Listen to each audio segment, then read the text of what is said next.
All right. Apologize for being late today. How's the traffic, Patrick? Terrible. Taking us through like literally no neighborhoods, like family neighborhoods in Bolingbrook. Yeah, I mean, Yeah. 5 o'clock in Chicago. It's not going to be pretty good. Yeah, I was trying to get out of it early. I mean, you figure being the commander, you have a say on it, but we had stuff we needed to get done.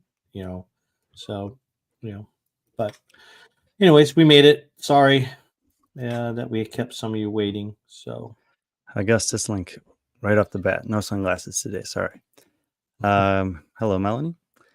So today we have we really haven't done anything since the end of semifinals. We didn't even do a recap on Sunday night after the East semifinal ended. There were just a ton of people around. We were both caught up in conversations. I know there were plenty of other people that did that. And of course, we do have some thoughts and opinions about it. Oh, the thumbnail. I can't see the thumbnail right now. Probably the big black ones anyway. And then this week I've been visiting my mother. I haven't seen her in almost 6 years. So it's been nice to spend some time with her, get away from everything, cool. just kind of reset. Patrick did not know he had the Army this week. Didn't remember he had the Army this week, so he's been scrambling around a little bit. And HCRCBD is with us. We always love and support them, and they support us. HCRCBD has been with us. Oh, they've been with me for a while, and they've been with us this entire year supporting the podcast. I know that they've gotten a lot of love and support from you guys through the efforts of not just us, but also Taylor and JR on the Shut Up and Scribble that they do on Sevon's podcast every Thursday, and then Taylor and Bryson through Sentinel and everything that those guys have been doing. Taylor's, he's been killing it in a lot of different realms. I saw that there were some people that were critical of the fact that he didn't get a lot of coverage during semifinals. And I think it's fair and unfair comment because, I do think his story is extremely compelling. I know Taylor really well. I know the struggles that he's gone through. And I mean, I told him that regardless of what happens at semifinals, I was so impressed and proud with what he's done just to be able to get to that point, considering how troubled that knee has been. And, he never knew if he'd be able to compete like that again. He competed so well. I mean, I talked to JR about it. I thought that maybe we kind of agreed. Maybe he could have pushed the pace on the rope climb workout a little bit more. But other than that, that it was a pretty good weekend. I mean, I think it was a great execution on all the workouts that he did. I was really impressed with him. The counter to that is someone who, we actually have coming on the podcast on Monday, which is Paige Semenza. Now, Paige Semenza just qualified for her 6th CrossFit Games. 0 people interviewed her. 0 people talked to her. There's includes us. There's no content that's coming out about her. And so that's just a kind of an overarching lesson. Taylor's in the media spotlight so much, and he's a polarizing figure. It's a compelling story. I do think that it's a bit unfortunate, to this kind of a comment here, that everyone benefits from the platforms. And he even admitted he should have paced the pace on event 1. Oh, interesting. Okay, good to know. Yeah, I wasn't sure about that one because he was pacing off those 4 guys. He told me, or I think he said after that fact on that one that it was, no, maybe I was thinking of Lazar Jukic. Anyway, back to the major point is that, it's impossible to tell every story during semifinals in the depth that it deserves. We actually make a big effort to do that by pulling, we see who CrossFit's going to interview. We see who the broadcast's going to interview. We ask Talking Elite Fitness who they're going to interview. They're almost always going for the first, second, or big storyline, which is good and fine. Those athletes obviously deserve that for winning and doing so well. And then we try to spread the love. We try to get as many other people as we can, but sometimes the athletes come off the floor all at once. We can only get 1 or 2 of them. This weekend we could actually get a couple because Patrick was there, and then I was also there with Chad. We actually have a bunch of content, including interviews that'll be coming out in our own little vlog that we did the weekend. Chad was following me around the whole weekend. Patrick caught up with some other athletes that we haven't been able to post yet. So we do have some other athlete stories that we'll at least be able to tell some small piece of. But, there's always... It's just really tough. There's so many good athletes. That's kind of why we make the efforts to go out on the road, to go to these small competitions where we get a chance to feature athletes that are getting on the podium, winning competitions, competing really well.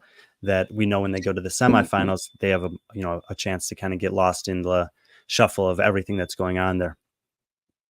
I heard Sean and Adrian. Yeah, and I think another thing is talking about Taylor on the broadcast and how his life has been all over the last couple of years with injury and church. Nice. I haven't gone back and watched any of the broadcasts, but thanks for mentioning that, T-Bird.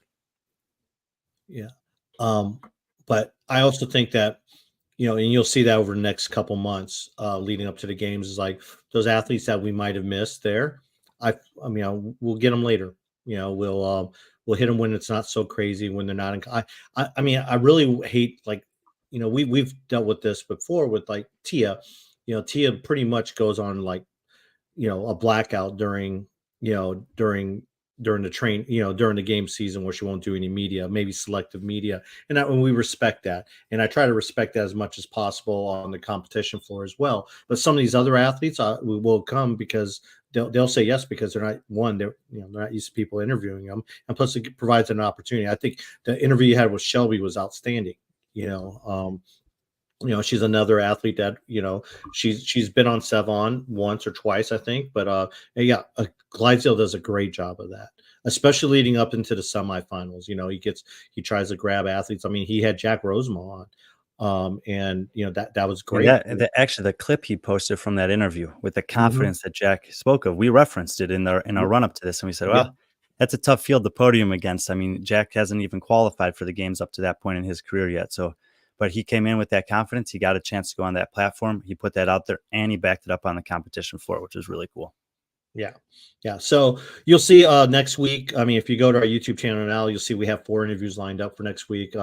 Working on a 5th for Sunday with Barkley and Halpin to kind of get their takes on the semifinals as a whole.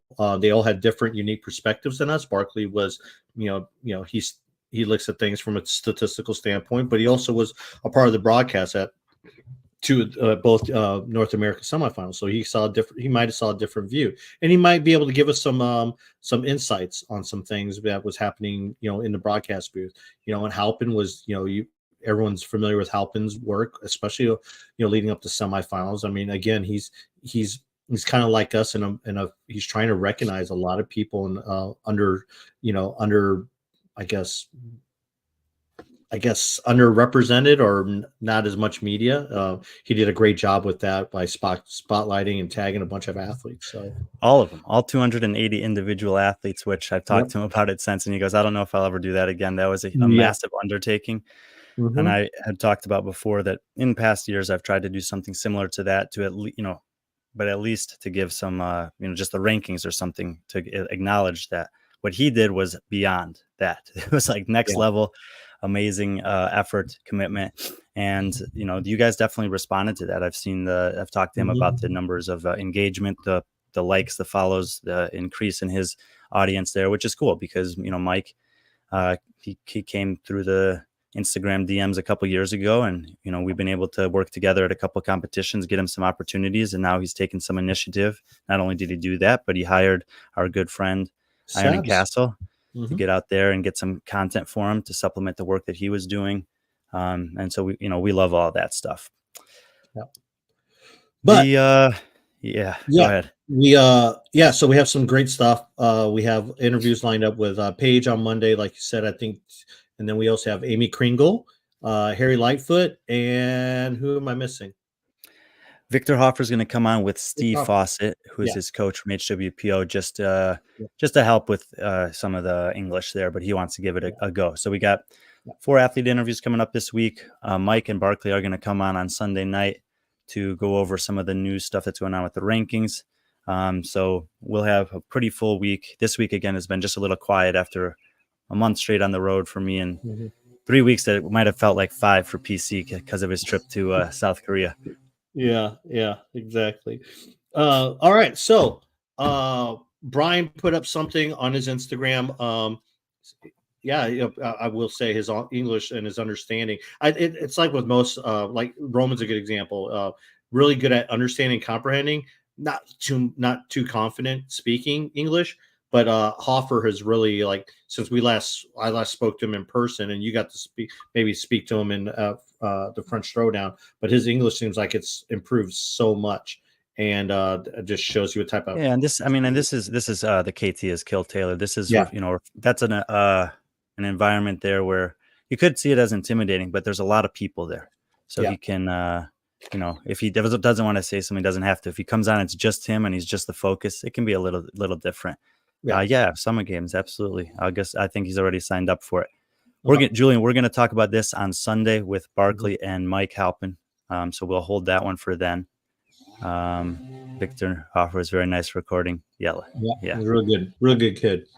So Patrick's got the questions that you guys sent in yesterday. I sent them to him. I have no idea the order, and we're just going to run through them. We'll give a credit to the person who asks. Wow, they're just going to be cutting the grass right now. That's tough. I'll mute myself when I'm not talking. All right. So this one came from Dream Recovery. This is not. Yeah. He sent me that. But anyways, let's go with this one instead. Sorry. That was. Hold on. Share screen. Sorry. So we got a bunch of questions. We've basically filtered them down to 25 or something like that. That are, some of them were duplicates, but these are some of the ones we thought were the best. So this is some Sarah Beth Lowry. Watching West online, it seems super empty. Based on previous years, was attendance down this year? And if so, what do you think is the reason for this? In regards to your story, with questions on semi. So this was someone who DM'd you directly regarding your Q&A. So yeah, Brian. Brian, you go ahead, and we could talk about what Dave said as well. So. Yeah, PC took an opportunity that Dave gave him at the Syndicate Crown. I think you just put it up this morning. So it's a small 5-minute interview or something, but Dave addresses this himself, and he basically said, that's a huge venue. He was there on Friday, which is the least attended of the 3 days, and he basically acknowledged that despite the number of people relative to the size of the stadium, that the atmosphere was still amazing and that there was a lot of intensity in the crowd. The other thing is, I talked to the vendors who were at both, and they did better at West Coast than they did at the East Coast. So the people that were on site in the West Coast, even though it might have appeared small on screen, they were coming up with a lot of enthusiasm, noise, excitement, passion, and they were, spending money. So I think that is a significant thing that will obviously not be conveyed on a broadcast. Yeah, and I think West Coast, they actually took the parts of the interview regarding that, and then they laid that on there and they shared it with us. So, I think Dave said a lot. I think the main thing, like he said, it's like, you can't really compare the games to like a semifinal, because the games is the games. Everyone's going to travel, just like how Dallas Fort Worth. If there was a semifinal in Dallas Fort Worth, it wouldn't have been that well attended as well. But if you do a regional where you're having a bunch of athletes within that region, I mean, there used to be a region just for California. Before that, there were two. There was NorCal and SoCal, and they both were really well attended. But that's the thing that he talked about, is that those regionals back in the day, and this actually goes to this one question that CJ asked earlier. Do you think that North America needs 2 semifinals? Dave actually hinted at the fact that they need more semifinals, not less, because it'll increase the likelihood that people who are close enough to travel will actually travel here. So, Augustus layers on here. And then, CJ this comment would kind of counter Dave's point. Europe and Australia were so much better because they're like championship events, the European championships, the Down Under or the Oceanic championships. And maybe if North America had a championship, that it would be better. The other thing that Dave talks about in an interview is that he doesn't really love how many qualifiers there are from one event. So like a whole heat is qualifying to the games, and he thinks that takes a little bit of the drama out of it at the end, where he might be referring to an old North America regional days where there's 10 guys on the final heat, obviously, and there's only 5 spots. So half of them are making, half of them are not. So I think it's, you can certainly see it both ways, because, I am partial to the European Championship or the semifinal, because it is so cool to have all those different countries there, and then the whole continent competing on behalf of their countries, on behalf of their gyms, their communities. And it's really powerful. Obviously, in Oceania, South America also, even though we don't usually talk about it as much, where they have these huge, these passionate crowds, loud environments, there's a small number of people qualifying. So there is still that drama of the last heat, because such a density of the top athletes. And we have a question about this too that we'll get to, is in North America still. maybe having that disbursement allows for more drama in the final heat that Dave was referring to, allows for more ease of travel and therefore a more active and engaged crowd. I mean, people are going to watch it online no matter what. You know, we've kind of seen that regard, which is kind of the silly thing about the Fit Fest last year, is that they didn't want to put it online because they wanted people to show up. Like, people are going to watch it online regardless. How do you get them to show up there? And I don't think that CrossFit is like the NFL. Like, I don't think you need a blackout in certain regions to encourage people to come to the games. Yeah. I do think, and that North America should have 3 regionals: an East, a Central, and a West. And with those, have them, in CrossFit, not, obviously you have to have the right people running that. And I think we have at least 2 good ones in Loud and Live and the MAC. It's tricky just finding that third one because in past years, both those organizations had to carry the weight on that. And, who knows if they're making money off of it. But I think 3 regions in North America. But my question is for Europe. And we've seen it where Europe has had 2 semifinals. Do you think having 2 semifinals in Europe, or 1 giant semifinal with more qualifying spots? I like 1 because I think if you have 2, it kind of dilutes the others. I mean, I don't know. That's just my thought, because we saw that in Lowlands, which Lowlands was well attended. And what was it Strength and Depth that held the other one? Yeah, that year those were the 2. And there's one of the questions that someone asked yesterday was specifically that about should Europe have 2 semifinals, or will they have 2 semifinals next year? So we can, even though it's not the question on the screen, we can certainly address it now. I do want to just kind of weave in this conversation here. Attitude follows leadership. CrossFit doesn't think the half the eats are even worth covering. Why should I go see them? I don't think that it's that CrossFit doesn't think they're worth covering. I've actually had conversations with the people that are involved in that about that, because I basically offered to do that, but it's not that simple. There's other things in play. It costs money. Obviously, money is a huge topic of conversation for them, regardless of what anyone thinks about it. That's that's real. But it is a fair point. If you offer more and more semifinals, then you're gonna, the difference. Like, one of the good things about this year's semifinals is that all of us in the media could build it up and say this is the most competitive and deepest semifinal field that we've ever had. Coming into the North America East, Patrick and I said there's 30 guys and 24 women in this field that are serious contenders for the games.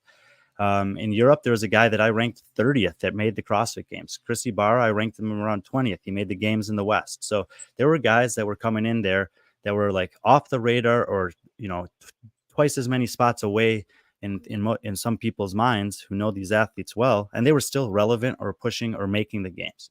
So there's a lot of different variables to consider. I think all the points you guys have suggested are fair, but I don't think that it's necessarily that obvious. And that's ultimately what Dave said at the end of his interview, is they haven't made a decision yet because they're weighing different options.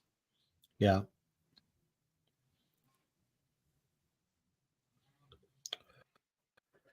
Let's next question. Yeah. All right. This is in no particular order, by the way. Were you media or working for HQ at semis? So this year, for the first time since semifinal started, I was only working for B.Friendly Fitness, which was not by choice. I would have loved to have some different opportunities there. I still offered some help to the competitions. I offered minimal help to the broadcast and CrossFit, just kind of things I was seeing and questions I would ask and see if they needed anything. But on the other side, while I would have loved to do some of that, it was pretty fun to have more freedom. To not, because a lot of times if I'm working for the broadcast, I'm on a headset and in 1 or 2 spots the entire day. And it's great to be a part of that and to be able to contribute, but it takes away from the ability to roam around, talk to more people, get different vantage points, see different things. So I just kind of embraced that as a different kind of experience and opportunity this year. And I think it was cool. I mean, we were able to try making that vlog that we were talking about. So I'm really excited to see how that is. Chad's editing and working on it now. Poor guy. I know Chad is a freaking savage, man. He is. I mean, he's doing some great stuff. Yeah, I certainly would say having you kind of free makes my life a lot easier. especially when I'm like content creating, because I know I can worry less about interviewing athletes because I know you're going to talk to them. Why is he so tall? I love that one. We do have this, Augustus, thanks to Barkley, and we may bring it up with regards to one of the questions asked a little bit later on. This one is from the next question. I'm not sure if you're familiar with this person. Oh man, this is a great example of what. Yeah. This is a great example of what we Gaffney. were talking about earlier. And I apologize. I'm so sorry that we didn't get to talk or give you a hug or tell you how great you were doing out there. But that's the nature of the semifinals. There's so many things going on. There's so many storylines, and our paths didn't cross this weekend. But I hope that they do soon because you're one of the best in the sport. Yeah, she had a great promotion. Chad was able to make these. I mean, if you haven't followed Chad, please follow Chad. He's putting out some great content, but he made basically event posters. He made them. Obviously, they're not to be distributed. We're hoping maybe in the future that he does get a chance to show a little bit more creativity and actually put those media posters out. But Fee hired him out to make a poster for her.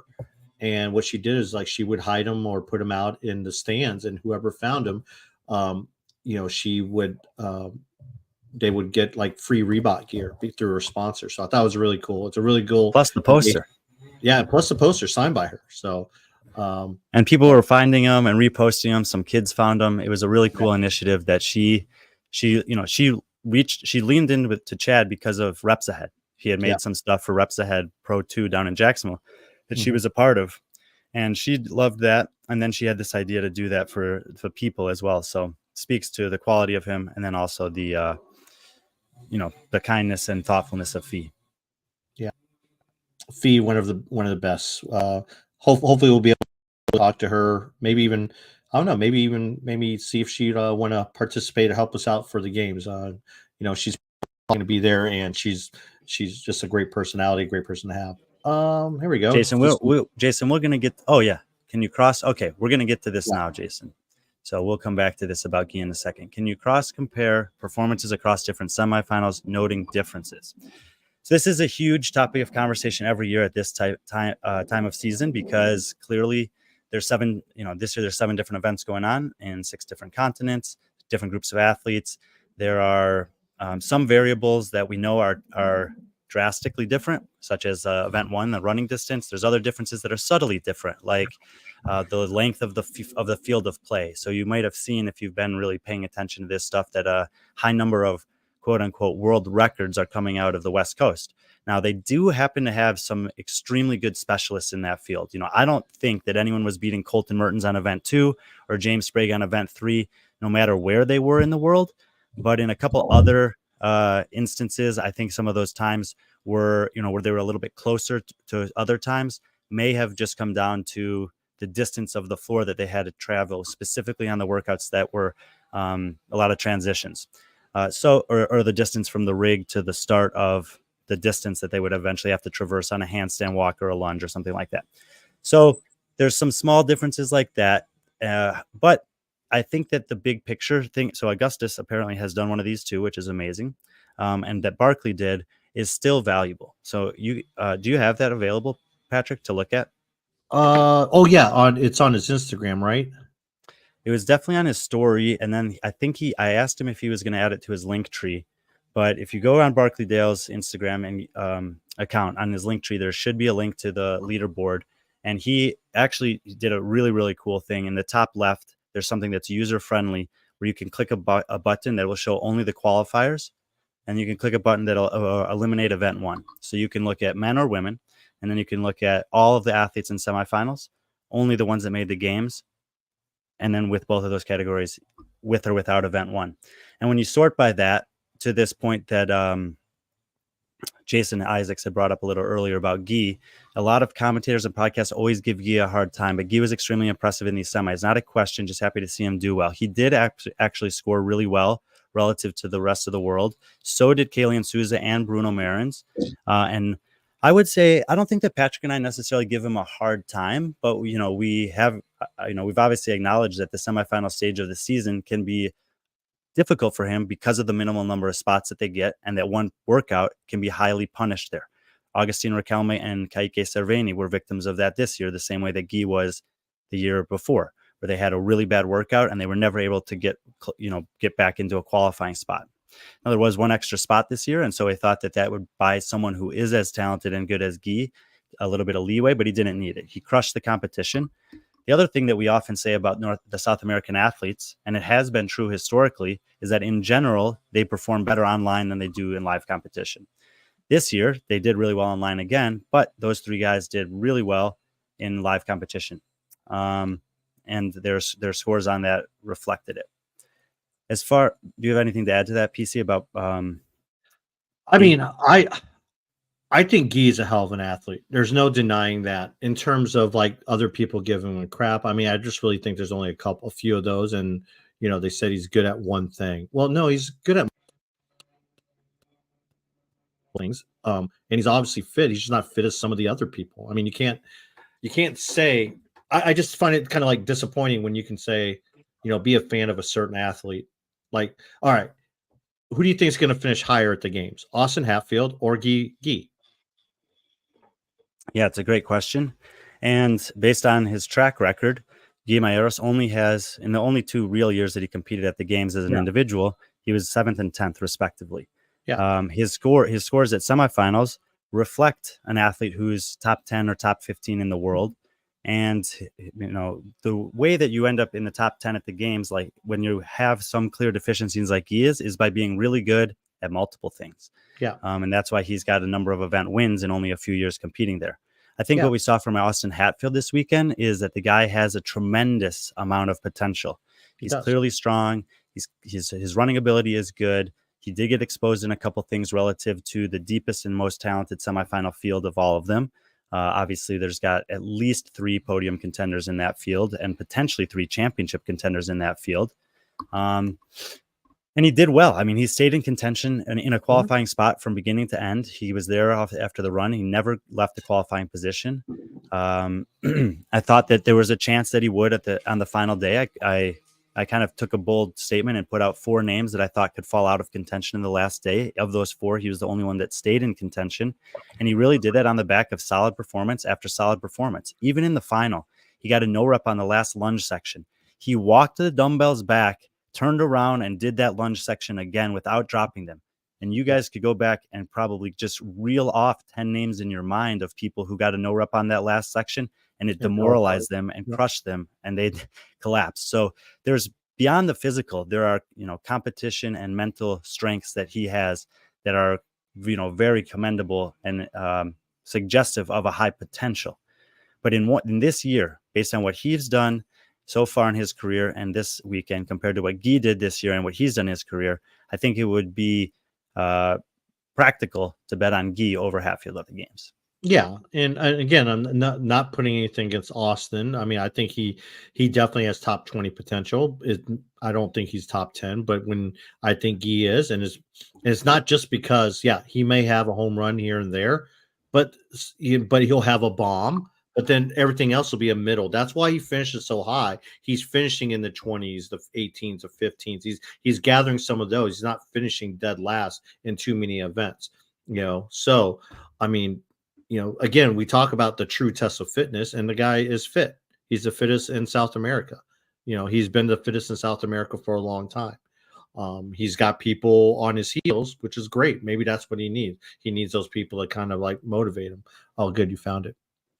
Here are the games qualifiers only for the men. And this is games qualifiers and excluding event 1. So you see the top 3 guys from the East that we talked about. Then Medeiros, there's Ghee at the 5 spot. Ricky, another guy from the East in Cornwall. Bailey Martin out of Oceania. Hopper. So we got 1, 2, 3, 4, 5 of the top 10 guys, I believe, that are coming out of the East. 2 more from the West. Vellner, I think, comes in at the 10 spot. Yeah, overall rank tied with Hosta on 10. And there we see another Bruno Marins sneaking in there, Fikowski Sprague, Jay Crouch. So all the Oceania guys 3 of them are up in the top 20. And then down here at the bottom, you see a bunch of Europe. So I thought this was kind of interesting that almost half of the European qualifiers were in the bottom 10. And then the smaller regions, Africa, Asia, and the last guy in from Oceania rounding out the bottom of the field. So South America shows really well on this. When you do, when you put event 1 in, it shifts some things around a little bit. But the top guys are mostly the top guys. And this was interesting. Keeping event 1 in actually bumped Ghee up from the 5 to the 4 spot. So for those who are asking specifically about him, when you take away the games qualifier restriction, then you start to go down here. This is where you see the depth of the field. So the first guys that you see when everything's included is Seth Stovall, and then 3 more guys, Taylor Self, Drastrom, Tyler Christoffel, all from the East. So for all those people, including us, who said that the East is the deepest, most talented, and most difficult region to follow through, and you are not going to want to miss this men's field, that immediately speaks to that. We said that Europe was probably the next deepest, and here we go. 3 more Europe, another one from the East, and then we get into South America, 1 from Tudor Magda, Europe, Spencer Panchik, South America, Europe again. So, it's filtering out the way that you would kind of expect it to filter out. Thoughts on the men's side here, Patrick, from what we see? No, if there's any comments. I haven't been looking while I've been doing that. No, not many comments on it. I mean, it's pretty self-explanatory. I think it's great. I mean, obviously, this is what you want to see is cross-reference with or without event 1. I did find it interesting that Ghee bumped up with 1, with event 1 being included in here, but it just kind of shows you that he managed that well. This is wild. So this is games qualify. This is all the athletes, and including event 1. And on the first page, there's only 2 regions represented. Now, we know that Ariel Lowen and Alex Kazan were in the West. They don't show up here until it's actually Abigail Domit that shows up first. So down through 26, it starts on 4, 22 athletes. 3 of them come out of North America West. The rest of them are all of the European and North America East qualifiers. That's staggering. And there's a question I saw that someone asked about the smaller regions getting the extra spots. And, now you see down here, Oceania comes in, Maddie Sturt, no surprise. Now we have some athletes from those 2 strong regions that didn't make it, Barnhart, Greer, Lundberg, that are here getting excluded. More North American athletes getting in. And then we get the smaller regions that have qualified. And we have some athletes here in Sehir Kaya and East Chung Choi who have done really well at the games the last 2 years, but they're not showing as well in the regional compared to some of the others. Now, if you take out event 1, it might change some things. And sure enough, the event 1 at the West Coast Classic was long and hard compared to the others. So this shifts up the field, and amazing. And not surprisingly here, it shifts Danny Spiegel up quite a bit, because not only was she at the regional or the semifinal where they had the hardest run, but it's also going to be her worst event. And now you start to see the potential for her at the games to maybe replicate something like she's had before, which is in that 15 to 20 range. But still, there's a huge density of green and yellow representing those 2 regions. And this actually, because that run in Asia, I don't know about that run in Asia actually, but it slides their athletes down a little bit. Yeah. I mean, that was Sahara's, obviously she won that by over a minute, and and she, again, she wasn't able to run that as fast as she wanted or whatever, but she's one of the best runners in the women's field. She finished, I think, 9th in the 5K. Typical running events, she does really well. So I don't know. Interesting. I'm really interested to see. So Julian had this question. Any thoughts on the smaller semifinals getting more spots this year and how it played out? I believe East and West should have more spots, also Europe. So that's supported by the data. The one thing that's missing from this question is that there's a difference between the men and the women. And I feel like a lot of times when people talk about the regions or the semifinals, they forget about the fact that a men's field somewhere could be really strong and a women's relatively weaker, or the other way around. And so when I look at that, it jumps off the page to me a little bit more that those regions that you're referencing, especially on the women's side, the extra spot that went to South America, the extra spot that went to Asia, in terms of just performance at a live competition, you would have had a stronger representation taking probably the first athlete out from either Europe, North America East, or North America West, especially when you consider the fact that some of the athletes that would have been in strong contention there in Europe, like Rebecca Wittesen and Elena Karatala, both withdrew from the competition due to injury. This next question, are we done? Are you done speaking on the This kind of feeds into that, so I'm going to add that to the stage here. No question, just so bummed that we will miss many athletes at the games this year that could have won one, if not several events.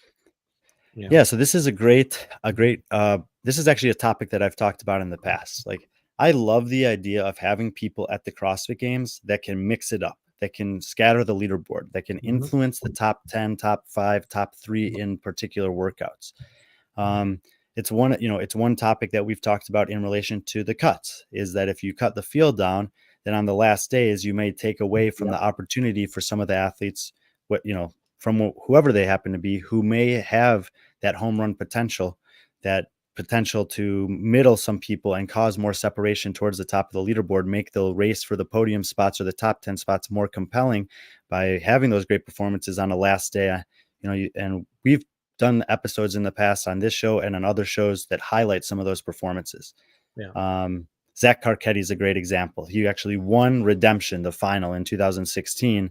He had a faster time than both Rich Froning and Matt Fraser that year in that workout. And if there were cuts, he wouldn't have been in the field. There's examples like that littered throughout the history of the CrossFit Games. Yeah. I do like the idea of cuts. I thought what Dave did this past year with the cuts was probably the best use of the cuts, because I think especially the final cut, when you cut it down to 20, because it gave everyone a chance to do the lifting event. I think he did a good job of putting specialized events and fitness in those first 3 days. And then went down to the last day. It was just straight fitness, nothing. And I think that's how it should be. It's like you separated the fittest you weeded out some of the weaker athletes, both in fitness and strength and other modalities. And now you're cutting down to just pure fitness after that. And I thought he did a good job of that, because it did give athletes like Jack Farlow, Braun, a chance to get the lift in, have that moment, even though they weren't going to move on. So I thought what he did with cuts, hopefully he kind of sticks with it that way. It just makes it also easier from a broadcast standpoint, I think, as well. Let's move on to another question. There we go. I like the question. How would you rate the semis you attend? Best through worst? This is David Craig. So Patrick went to 3 semifinals, and I went to 3 different semifinals. Patrick was in Asia, and then while I was in Europe, and then we were both in the West. We were both in the East. It's such an open-ended question, because obviously, best and worst can mean so many different things. It's kind of funny from just a personal experience perspective. As I said earlier, I'm always going to be preferential to Europe. I just love going over there for competition. It's why I go over there so much. I have a lot of really good friends there that are competing, that are judging, that are working. And I obviously don't get to see them that much, and I get to interact with them less because of the time zone. So personally, I will probably always say Europe in this regard, especially if it's only one semifinal. Secondly, I would, on the same line of thinking, I would probably go with West Coast Classic, just through the nostalgia of being back there after 8 years of not being there before. And as some of you guys referenced here, plus there were some just incredible dynamic performances. You got to see these guys just absolutely massacre these workouts. And I have to say, the final lunge workout on the men's field in the West Coast Classic, there were like 4 guys within a second of each other. And not that there was necessarily for those 4 guys games tickets on the line, but it was just so awesome. That's such a fun moment. It stands out as like maybe the most exciting moment to me for the semis. And so from that perspective, I would probably say that it would go Europe, West, East. But in terms of, if you want to talk about just the overall presentation of the competition or the organization of it, I would go with East first, and it's not even close. And I think Patrick might probably echo that sentiment. I think so.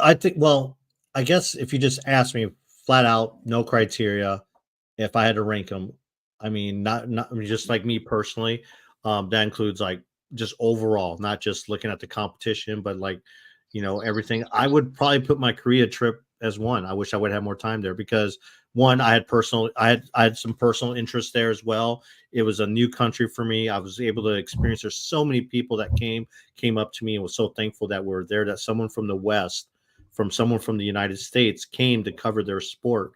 And it was amazing. It really was. It's a shame, and like I said, I mean, this is something that's an untapped market.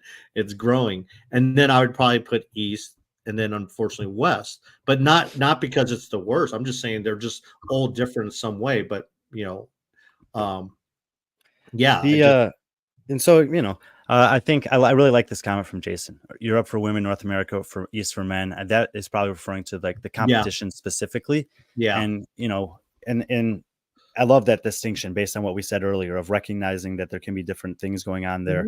mhm, But the European women's competition was extremely fun to watch. mhm, But the cut line race ended up not being much at all because of the couple injuries and withdrawals. So it depends if you're looking yeah, at the top or the cut line. Whereas in North America East, Tia smashed everyone. And I mean, that was incredibly impressive to watch, but there was no drama for the win.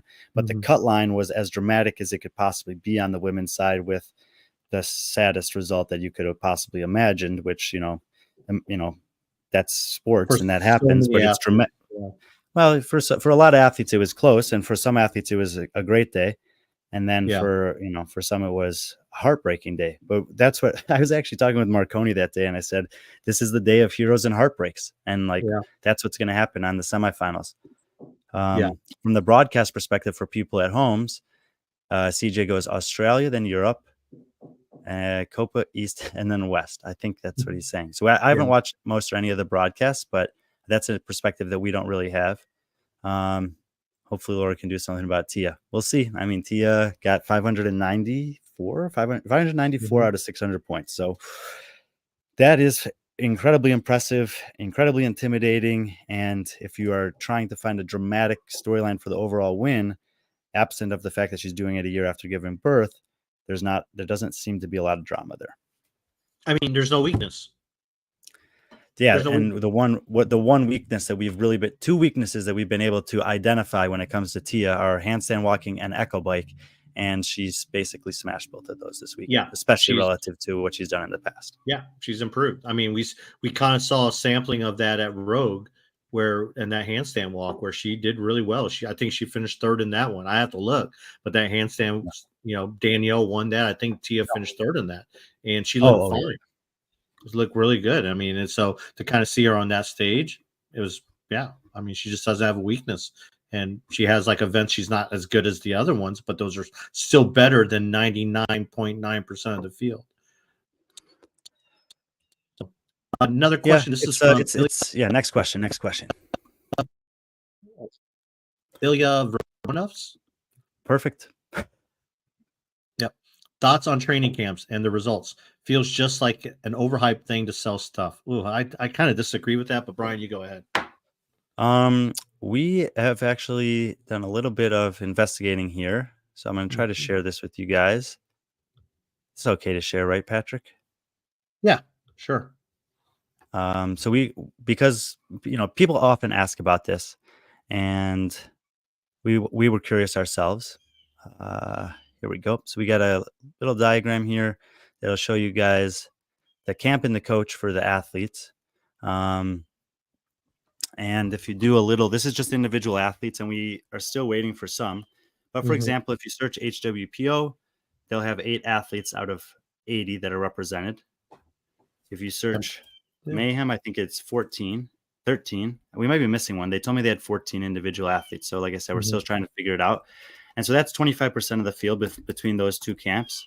Proven has 6. That's not bad. Training Think Tank has 4, 3 of them on the women's side. Underdogs has 7. Oh, wow. Pretty good. Impressive. It's some international here, 4 international on the men's side and 2 international on the women's side. Only Kyra from the US, from North America. So kind of cool to see that they're having an impact on the international competition over there. Krypton, I think, got a couple. Oh yeah, Laura and Gabby. Yep. And I believe Comp Train is down to just Cole Sager. Training Culture gets 2 from Spain. And so this was kind of a fun thing to look at. They also end up being somewhat divided by region. So the East obviously has a ton of The East obviously has a ton from Mayhem, and they also have 9 teams that follow their programming that's going there, which is kind of crazy. What's the difference in HWPO and HWPO Pro? Okay. HWPO on this list is people who, Alex Kazan too for underdogs. I must have missed that. Yeah, you said Kyra. Yeah. What's the difference in HWPO and Pro? So on this list, HWPO means that they were announced on their Pro roster at the start of the season, and therefore that our assumption is that they have an individual coach. HWPO Pro means that they're following their pro track of programming, but don't have an individual coach coming into the semifinals. It is our understanding that based on their qualification to the games, that they will have access to a coach going forward. Yeah. Yeah. I mean, a prime example is someone like Georgia Pryor, who, her Douglas follow HWPO Pro, kind of like a template. But now that she competed and Jake's not, Jake actually is going to be her coach at the games for her. Yeah, and the same with Proven. I think Proven has like a template pro track. And then, as soon as they identified some of these athletes who followed it that aren't, in Nashville, they assigned them a coach to kind of help them along. Because it means a lot to have a coach there to kind of bounce ideas off of and to have them. Because some of these athletes who, they probably was the first time they met their coach was probably at semifinals. So, little bit of insight there, and I wish I knew what you were talking about. Sorry. Yeah. So to kind of go back to, but I guess the original question is it our thoughts on it? Look, no. I mean, go ahead, Brian. You can go. I've seen it firsthand. There's athletes who've gone to camps, and they've improved because they've gotten attention. They've gotten the right type of programming. I mean, Alex Gazan's a good example. I mean, she was just doing, regular programming at her gym. And then she after West Coast Classic, the one in Vegas, she joined Underdogs, and she's been with Justin ever since. So you've seen how she's gotten better and better. I mean, another perfect example is Jay Crouch and Maddie Sturt.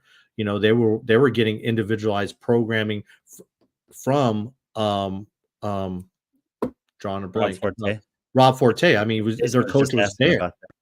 Yeah. So, yeah, exactly. I mean, perfect timing, Jason. But yeah, I mean, he was there with them, and then they switched to Proven. They just got something new, a fresh take, something different. So I absolutely think it's there. I mean, we've seen it with Brooke Wells. I mean, she improved when she switched over from Proven from ComTrain. Maybe she'll see a different, some improvement from Proven to HWPO. So I don't think it's overhyped to sell stuff. I don't think that at all. I think what you need to look at, these training camps are like Major League Baseball teams or basketball teams, or, think of those as teams, franchises, and those athletes are their players, and they fall under the umbrella of Major League Baseball, for example, which is CrossFit. And that's how I would look at it. I mean, you wouldn't say that the whole purpose of the Chicago Cubs, a bad example, the whole purpose of, let's say, the LA Dodgers is to sell things. No, it's to win championships. So I don't think that's overhyped. This is why I am friends with Mike Halpin and Barkley Dale. But I know I can be better in that regard, and I'm kind of old school with it. I will acknowledge there's a lot of room for improvement there, Lynn and Augustus. Thank you. And I would echo his thoughts. The camps definitely have some value. There's some resources that they're able to provide that an individual coach may not be able to. There's some definitely a lot of examples of athletes who've joined up with a camp, or there's a lot of really good coaches at those camps too. And so being with the coach and or the camp scenario has been able to elevate their career, even for those like Jay Crouch and Maddie Sturt who are already having success. It's taken Jay for sure to the next level, switching to Proven after a long tenure with Rob Forte. I think that any of the athletes, if you ask them, they would not say that it was a waste of time with whatever coach or program they were with before making a jump where they saw an improvement. A lot of times that foundation is critical, and maybe you've just run your course with that. We've had this conversation before, and a lot of times we use Pat Vellner as the example, and people have asked, is it time for him to move on to a different coach? He doesn't think so. And he's continuing to have success He's at his ninth. This is his ninth qualification in a row for the CrossFit Games. He's at worst. There's no way you can consider him not one of the top 5 greatest to have ever done it. And Michelle Latondra has been there throughout that career. So I don't know that that's necessarily fair. And the margins for him are so small, right? You're talking about, can he go from 3rd to 1st? It's a really, really big jump to make, even though it's only 2 spots. So I think the training camps offer a ton. I think that, and I don't really fault them for any of the kind of hype that they give to themselves, because we know those people well, and they were grinding and working hard to get those athletes, to do well by those athletes, to create opportunities for them. And part of those opportunities are to get them there out there in the public. Yeah. I disagree with, like, Sarah. I do, love you, but I kind of disagree. But then there's Hopper, who didn't do well at HWPO and has improved since he has been back with JR, even though he's still listed as HWPO. Hopper said it himself. It wasn't HWPO. It was the environment. It's like, he's happier because he's home. He's with his people. It's not about the coaching. It's not about HWPO. It was about him trying something. There's athletes like that. Pat Vellner is a perfect example. This situation is very unique with Jason Yes, Hopper. very unique. And I think that what is lacking from this comment is the humility that it requires of HWPO to allow a collaboration with JR, who's on site with him every day, who can hold him accountable every day, which is what he went to Vermont to do. He actually has the best of both worlds now, because he has an environment where there's accountability balanced with an environment where there's balance in his life, friends, activities, close to home, church, all the things that he grew up with that make him comfortable day in and day out. Those are important parts of his life for sure. And they're important parts of his wife's life. And this is something that in the last 2 years I've made a big initiative to do, is to make sure to talk to the partners of these athletes. It is such a difficult role to support them because of how much time they invest, how demanding it is. This sport is, I think, big picture, we take for granted how impressive these athletes are. It is so hard to do what they do in a competition floor. And the only way to be able to do that is to invest a crazy amount of time and resources into their life, not just their training. And so that whole thing there is really good for Jason and his wife. And JR wasn't coaching him at the semifinal. There's more to coaching than writing programming. There's more to coaching than being on site at a competition. There's more to coaching than being in the gym when they're training.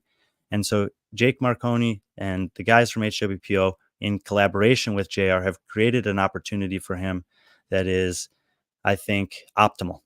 And I give all of them credit for kind of giving and taking where they can to create that possibility for him. And you'll be surprised. There's a lot of Jason might be probably the most forward facing of this, but you'll be surprised at how many athletes are doing something like this. Whether they have like a coach that's associated with the camp, but the athlete has an agreement that they're not a part of the camp, or something similar to what Jason's doing. I mean, obviously we know who DB's coach is, but she's not a brute athlete. But the coach, Coach L, is a brute coach. But she's made it, so there's a lot of understanding. I mean, it's not just unique to Jason. There's other things out there. And I think it just shows you how these coaches are putting their egos aside and business to help the athletes. And I want to echo the sentiments, like talking to some of the spouses, the families. Like, those are like one of the best conversations I had this past weekend was with Grace when we were walking out. I forgot where we were going, but we were actually going to film a recap, and we ran into Grace Hopper, and I was able to talk to her for a while. I mean, she was just happy to be there. It was like a quick 3-hour drive for them, and it was just really cool. And those are just really cool. Yep, absolutely, Sarah. So happy to fill in a little where we can. And this comment from CJ, would love to hear more from the partners. I've been paying attention to this sport for over a decade, traveling from 5-6 years now. And it was really just in these last 18 months that I've really gotten to know and appreciate those. So maybe there's an opportunity for that. It is cool that Dylan and Ariel, has really made it, her and Dylan doing this together. But maybe there'll be some other opportunity for that. So appreciate that thought. This is from Kongs 2115. Would be great to have you back with Sevon, top athletes to miss games. So this is two questions. Yeah, two totally different great to topics. Have you back with Sevon. Yep. Great to have me back with Sevon. Would be great to have you back with Sevon. Yeah, I agree. I mean, I am really hopeful that at some point he and I can do something together again. I do think at this point that we're planning on doing Crucible in the fall, like we've done the last 2 years, and which would be super cool. You know, just super honest. There's some stuff that they're doing over there that I don't really want to be a part of. But if Sevan invites me to be on something that's focused on the stuff that I invest my time in and love, then I would absolutely say yes and would love to have some kind of a presence with him again in the sport. I think it's fun for me. I've always enjoyed doing those things with him. I think it's pretty clear that he and I are a good combination. We kind of balance and complement each other really well. And so, yeah, if he invites me to be a part of something like that, I would say yes, without thinking too much about it. Well, it looked Top like athlete. Sousa had a camera in your face quite a few times at East. So who knows? You might make the behind the scenes. Maybe I'll make the behind the scenes. Yeah, but that's cool, but not the I know same. it's not the same. I get it. All right, Top the second part. athletes to miss the games this year. So there's one other thing that I prepared here that I wanted to share with you guys. I think there was actually another question that asked about this too. I'm just going to kind of zoom out on the screen a little bit before I share it. They're obviously Colton Mertens fans because got a little pig snout there. Well, Colton is certainly one of the top athletes to miss the games, no doubt about that. So I do these rankings throughout the year, and I took the rankings from the last time that I had done them, and I got rid of all the athletes who did not compete or competed on a team. So this is a wide shot for you guys to kind of see. This is the women's field. Of the top 25 that I had ranked in the world, 19 of them made the games. The ones who did not, there is Paige Powers, who didn't even get a chance at semifinals. Amanda Barnhart, who, this was always obviously barring injury. And I think she was pretty healthy for the semifinals. She missed out by a couple spots. Olivia Kerstetter barely missed out. Manu Nangonis underperformed at semifinals. Visa Gaffi had a tough last day. Rebecca Vidison, injury. In the next group of 50, obviously there's only 40 at the games. So up through 50, I have 32 of 50 at the games. So you're getting a pretty high percentage of the top athletes from around the world. And one of the great things about sports is that there's always new people entering the scene. In this case, the athletes over here in blue are the ones that I didn't have. I feel like I'm missing someone on here. I didn't count right because this is only 6 and there should be 8, but apologize for that. You have Annika in blue. I have Annika in blue. 29. Yeah. So my fault on this one, but Andrea Pinero, Dawan Zhang, Julia Cato, Lexi Neely, and I did not have Gemma Rader or Daisy McDonald even in my top 200. So credit to them. But you can see there a high density of the athletes that are competing at the games are from the top, and clearly there are some notable omissions. The men's looks very similarly. I had counted 20 of 25, and this doesn't seem right. 1, 2, 3, 4, 5, 6, 7, 8, 10. Oh yeah, and 30 out of 50. So you're missing Yonakoski. Everyone knows that. Spencer Panchik, Colton Mertens, Wilda Supanex, and Nick Matthew, who like Paige Powers didn't make the semis due to the penalties. So that's 20 of the top 25 that I had there. Morad got injured. Benito P was injured at the semifinals. I think needs to get his knee taken a look at after that. Sharonke, who didn't make it. Magda missed by 3 points. So these are all the guys that you know about. There's no real surprises on here. Mora didn't make it. Bill got injured. Taylor was close. So those are the guys there. And then here's the spattering. The probably Ibarra here. Callum Clements. I did have him in the top 100, but nowhere near a qualifying spot. Harry Lightfoot, Anyola Kai, guys who are clearly making big strides forward. And then some of the more unknown guys down here. I did have these guys all ranked, just down here outside of the top 100. So hopefully that gives you a little bit of a picture from at least my perspective of where the best athletes in the world are and which ones are missing at the games. Very biased there, Lynn. The beautiful Sharonke. He is a very attractive man. So who do you think will be missed out of that? One woman, one man missed from the games field that you will miss personally. I mean, it's tough on the men's side. I would say either Yona or Colton, or Tudor. Damn, dude, that's a really hard question. I liked Colton and Tudor because of their potential to have world record breaking performances. I like Mhm. Ioannikowski because I thought he had a chance to have his best season ever this year on the back of his best season ever last year. So I'm cheating on your question. Yeah. On the Well, women's side, honestly, it's probably Paige Powers, who we didn't even get to mhm. see at the semifinal, because I feel like she's improving across the board. She was 10th already last year at the games. I really felt like she was going to mix it up with the rest of the women that are kind of in that group clamoring for a top 5 position. And we're going to have to wait another year to see that. So probably go with her. Question. Leslie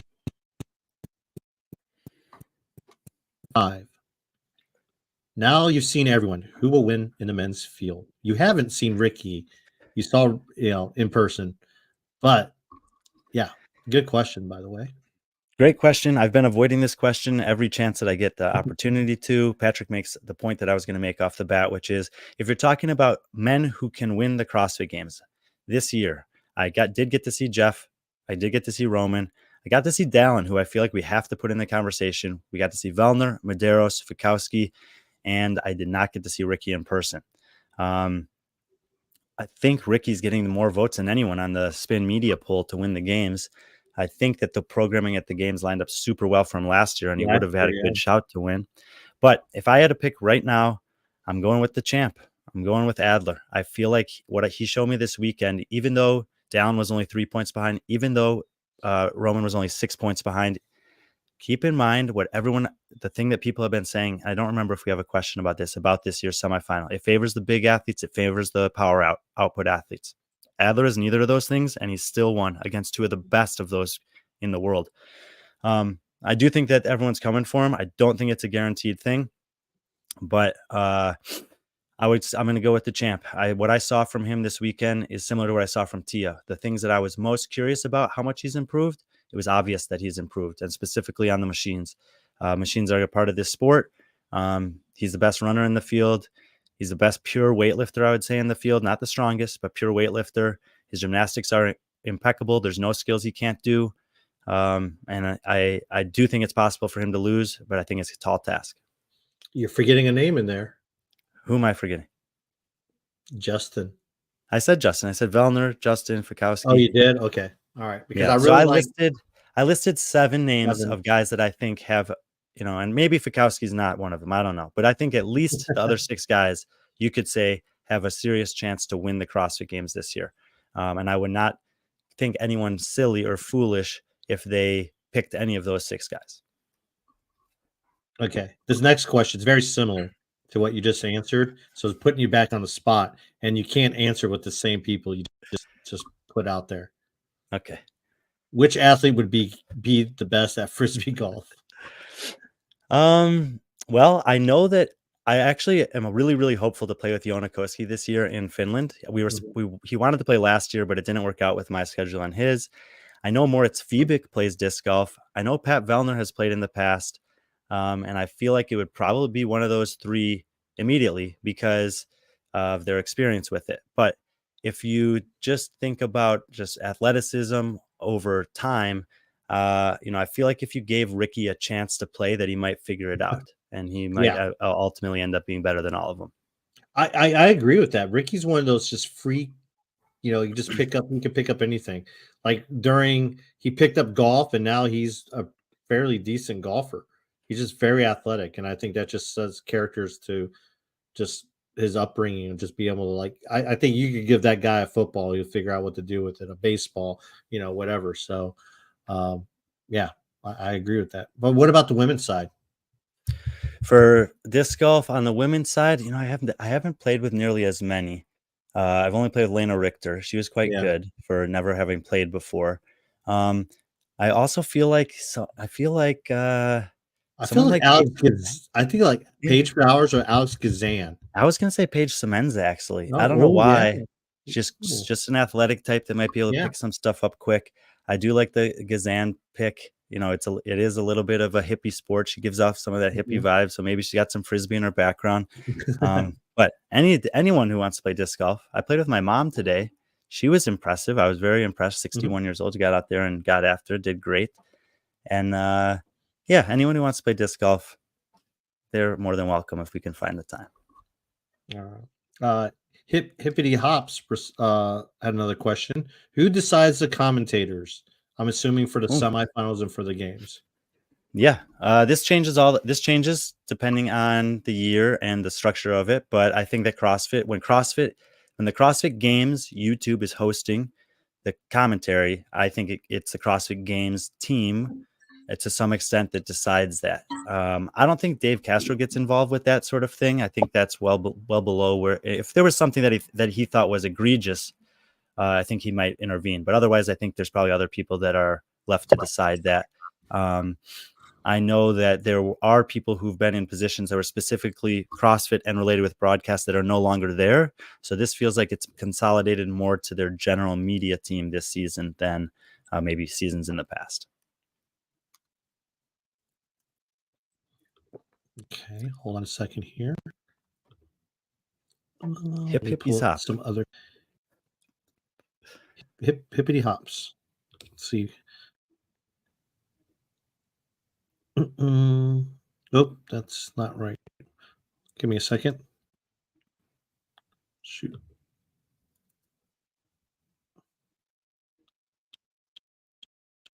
Right.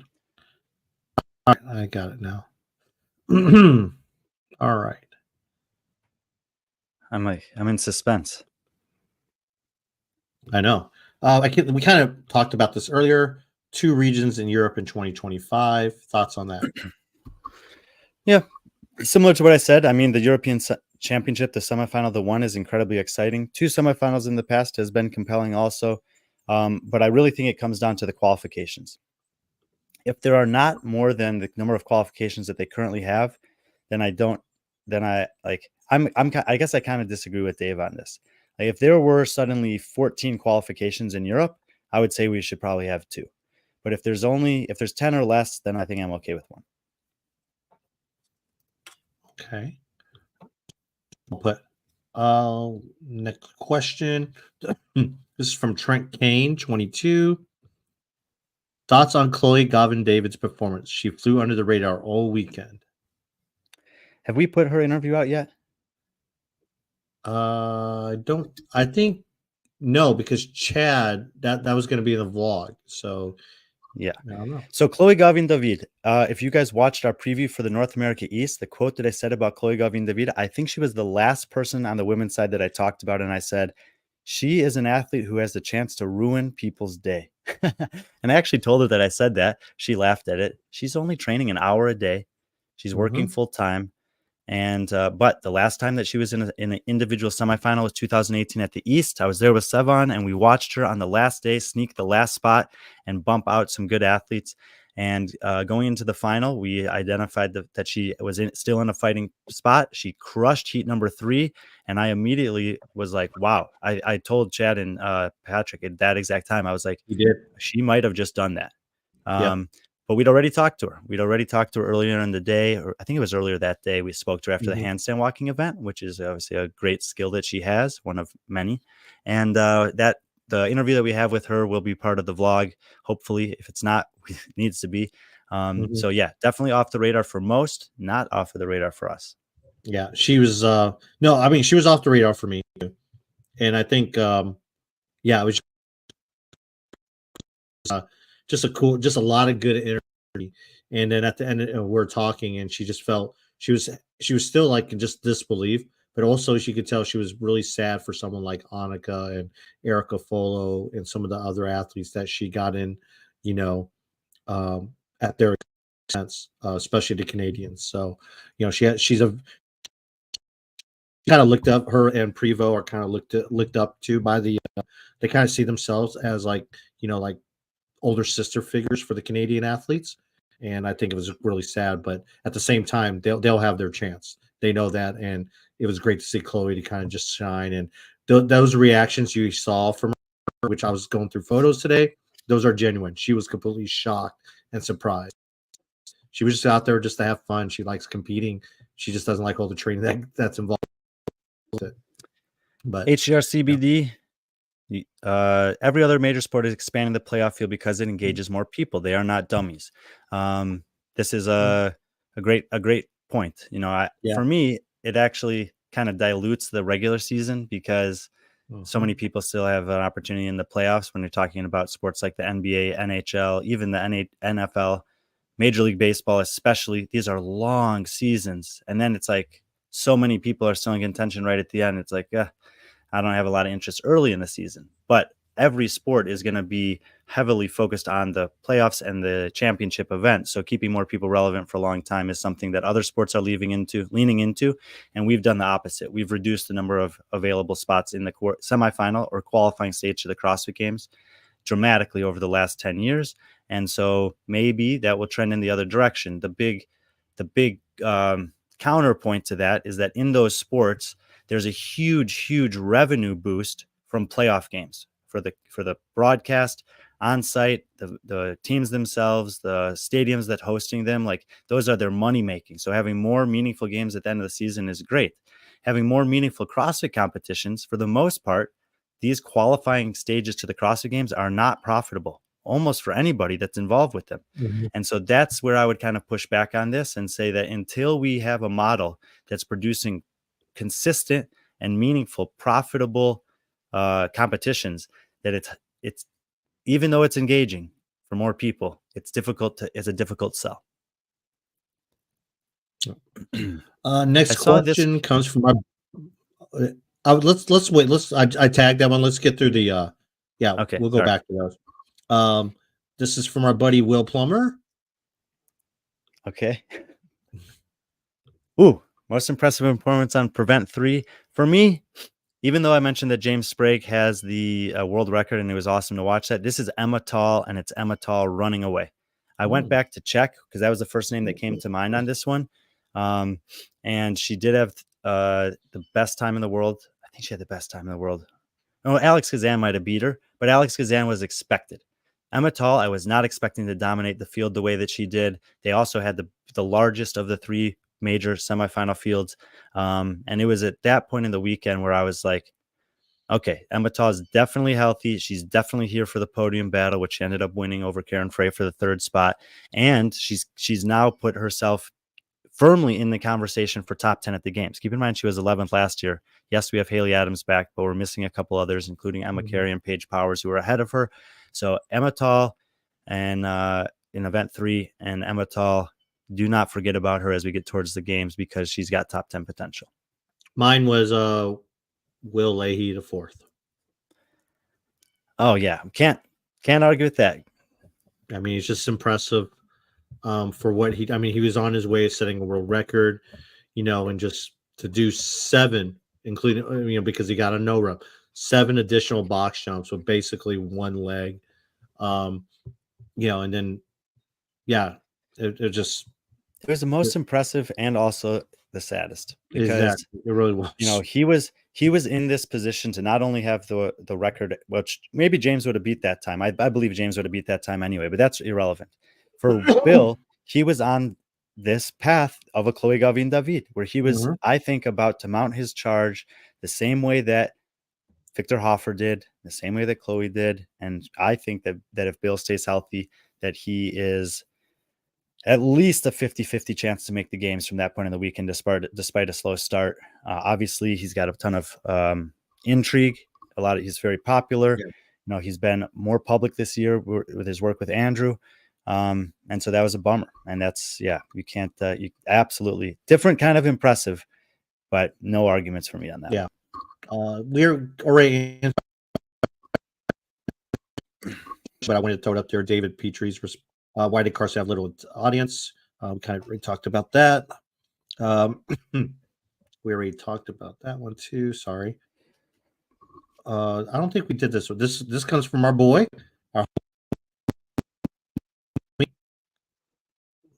Marius. What difference do you see between USA comps and the ones in Europe? Yeah, so I wasn't sure if he was specifically referring to semifinals or not here. I think I'm going to keep it a little bit more general and actually say that there's not that much difference between competitions throughout the year in USA and Europe. A lot of the events that I've gone to, I think it's around 33. I think I said 33 events in the last 12 months that I've been to work in some capacity. These events are mostly community events.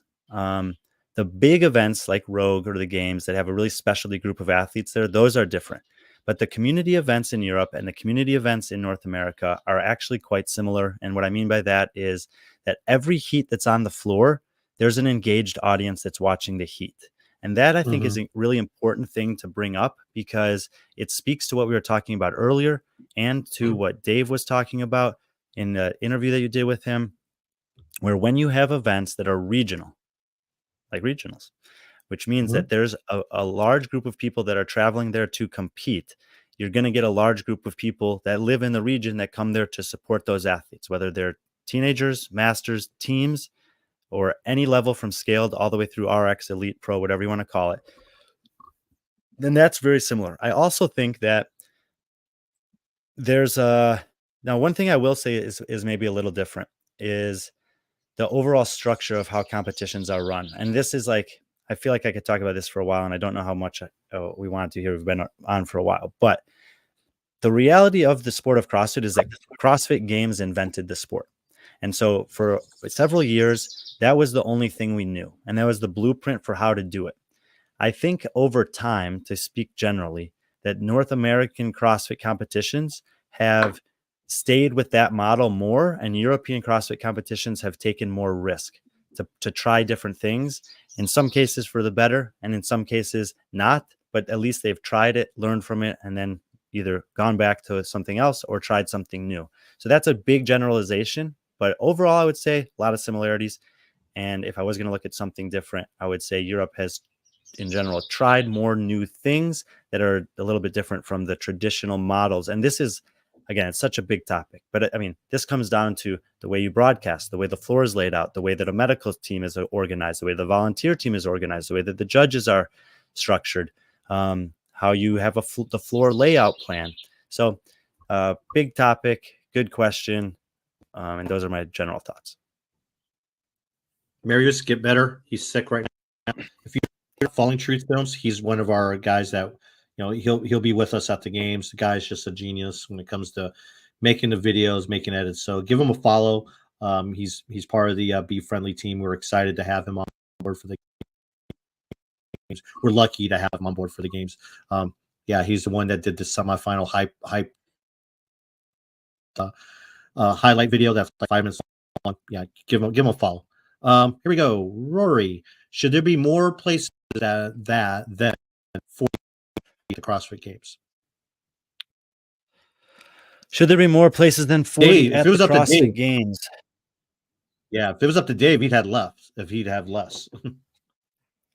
Yeah, so in general, I'm not a fan of cuts in competition. So whatever number you have to be able to let the entirety of the field play for the entirety of the game, I'm in favor of that. The reasons for cuts are many. Dave has talked about them. Bosman has talked about them over and over again. They've cited different examples. There was a 4-year stretch between 2015 and 2018 where they were taking 40 athletes to the games, and there were no cuts in any of those 4 years. And a lot of people think that those were the best stretch of years. Now, some people would say, hey, when Froning was there the 4 years prior, we're just as good or better. And I'm not going to argue against that. But clearly momentum was building during those 4 years. And that is something that was unique to that stretch of a period of time that has not been the same consistently before or after. There are obviously more than 40 athletes that are capable of competing at the CrossFit Games, but I kind of like the fact that they don't all make it every year. Even though we say that we're going to miss some of those top performances, we're going to miss Yona, we're going to miss Upenex, we're going to miss Greer, whatever. The fact that it's hard to make it in some regions is important to me. Because then it makes it important when you do make it and meaningful when you do make it. And every athlete that I've spoken to, whether it's an in-depth conversation or a brief exchange on Instagram, you cannot negate the fact. I mean, I had a brief exchange with Kalian Souza and Bruno Marins today. They both train out of CrossFit LA in the UAE. And they were just ecstatic, dude. This is Kalian's first games, Bruno's second games. They could care less about the worldwide rankings, the qualification spots, the allocations, anything like that. They qualified for semis. They went there, they battled their asses off, and they punched a ticket to the CrossFit Games. I kind of like the number 40. I also think it's a good enough number that you could actually run the entire competition, especially since, You removed 24 of the 27 divisions that were on site in Madison last year. There's only 3. I saw there were some comments earlier today from people saying that they hope there's not cuts at the games. I'm one of those people. I like 40. I like no cuts. All right. Justine, I don't know. Justine Sker. Justine Skaters. That's what it is. Okay. Skater. Is there a trend now for taller, heavier men making it? Well, I hope heavier men. If it's a trend, then I'm in it. I'm here for it. I do think that this is the case. When I did, now it's tough because not all of the data is necessarily accurate for the athletes year on year. But when I did these analyses back in 2018, 19, 20, on the men's side, which is what this is asking about, there were the average height and weight of the top 10 men year after year was about 5'10", 195. It seems like the height is gone up to kind of more like 5'11", and the weight's pushed a little bit closer to 200 pounds. So there's been a little increase over the past couple of years from the data that we have available and that I've seen. All right. Spencer Torios. Did the fittest 40 men, females make the games? If not, we at least have the top 10 fittest male. No, the top 40 men and female never make the games every year, but that's okay for the reasons I just said. And in terms of the top 10 in the world, I would say we're probably missing Yona Koski and Paige Powers. Justin, do a 7 rule red enforcement. I guess rule, I don't know, but judging and regulation enforcement. Regulation, yeah. Yeah, this is extremely hot topic and for good reason, but I do think it's important to keep in context. And I know that people from CrossFit and in the media have acknowledged the fact that judging is subjective, it is controversial, and it is criticized, rightfully so, in many sports. We have seen NBA championships and NFL championships at the very least that have been decided by bad judging calls, by bad refereeing calls.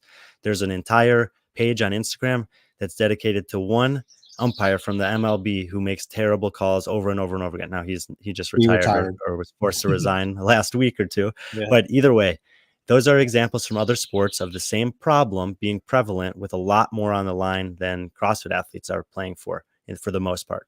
Now, is that an excuse for it to be bad or inconsistent? No. What I don't know, I don't listen to a lot of other media outlets in CrossFit right now. But I do know from the conversation, so I don't know if they're talking about this or not. I do know from the conversations that I have in person and in my personal life with people who are intimately involved with this system, that they are constantly scrutinizing themselves, asking hard questions and looking for solutions. And they are regularly frustrated with the way that it goes in competition, just like Justin is, just like a lot of people who watch are. So it's not for lack of trying. It's really, really hard. There are people working on it, but in this realm within sports, it happens.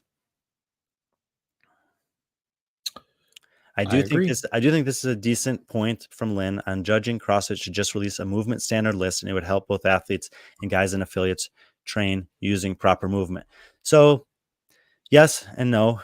Yes, I think that what I've said in the past is, hey, there are common movements. And for the common movements, for example, the burpee, if there's a standard that you want for the burpee for a competitive season, which in the CrossFit Games case lasts from the open through the games, don't change it during that competitive season.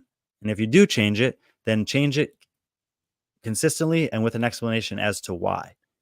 There are uncommon movements, and part of the sport is being unknown and unknowable, which is debated in different ways.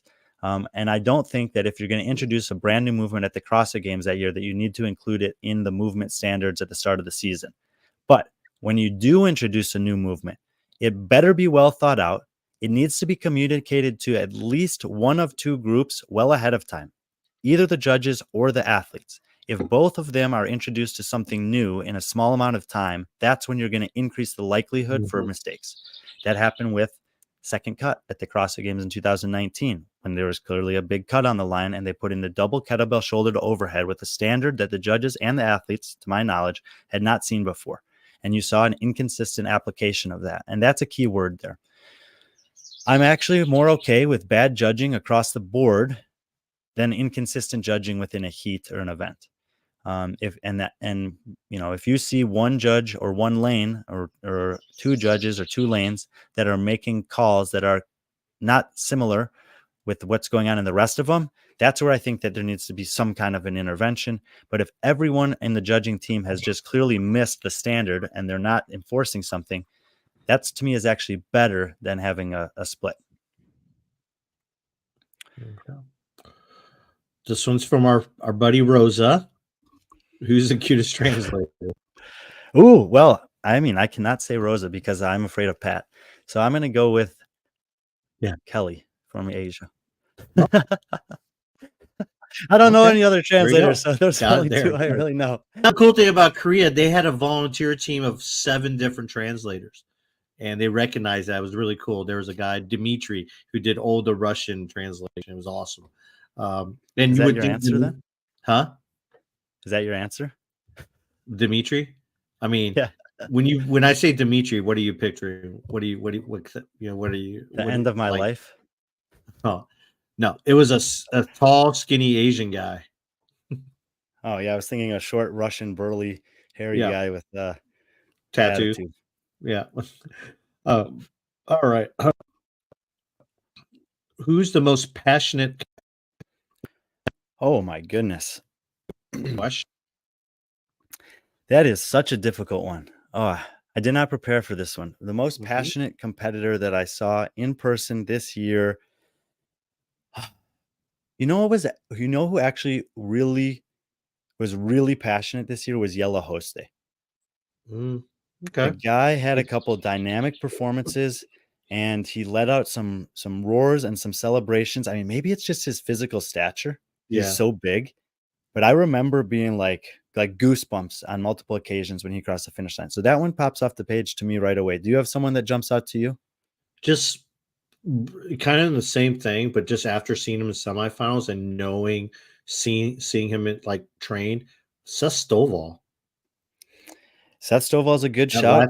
Sunday, it was like that's the most energetic, the most passion I've seen from someone. I mean, he had, I was like, he's the guy I'm thinking of when that just kind of just.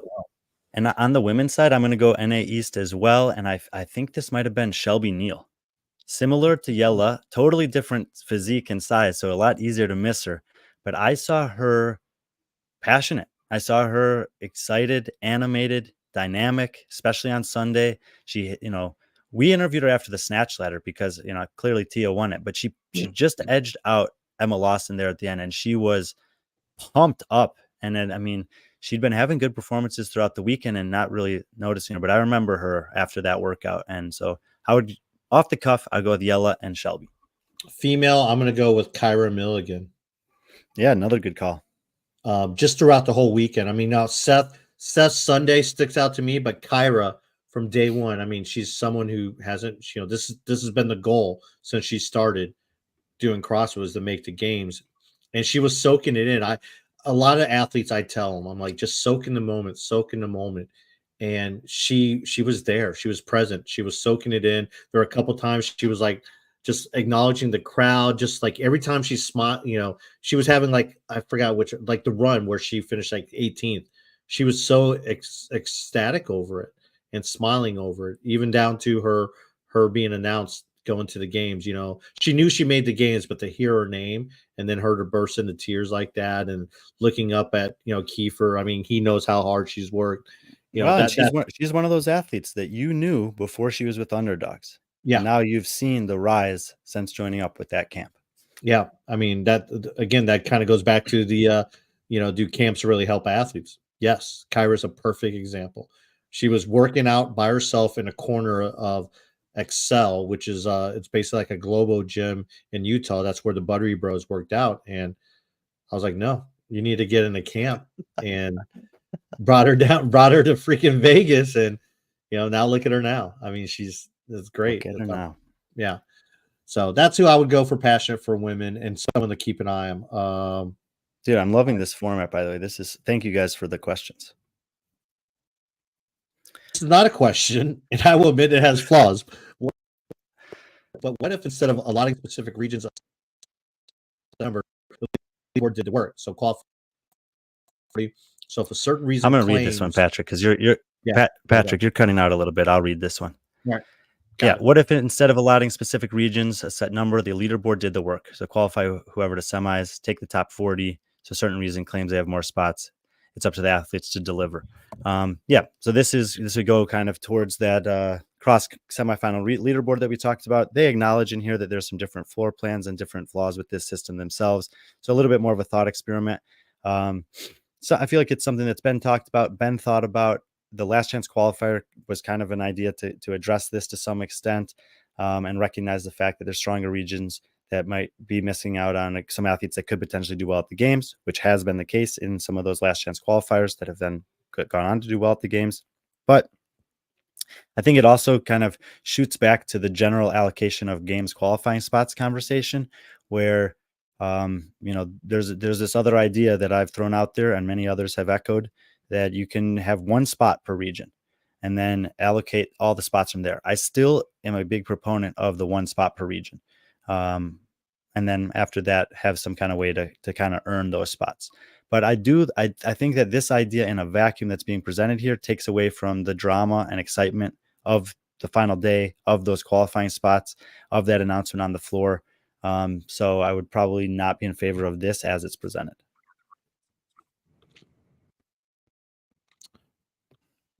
I think you answered a question like this before. Yeah, I mean, this is kind of summarizing several of the other things we talked about. Do you think the game's allocated spots per region is fair? So I would have said yes to the question as asked if they hadn't changed the qualifying system a week prior to the semifinals this year by changing the people who were considered in it. And the reason I would have said yes is because to me, what is fair is that the system is known, advertised, and understood. As long as the system meets those criteria, then it's hard to say that it's unfair because everyone knows it and they're choosing to play anyway. Is the fact that they changed that up or announced that change so close to the semifinals, that I didn't love that. I think a lot of people were bothered by that. If this question had said, is it the best system? I would say no. I think there are better systems for allocating those spots, as I just alluded to.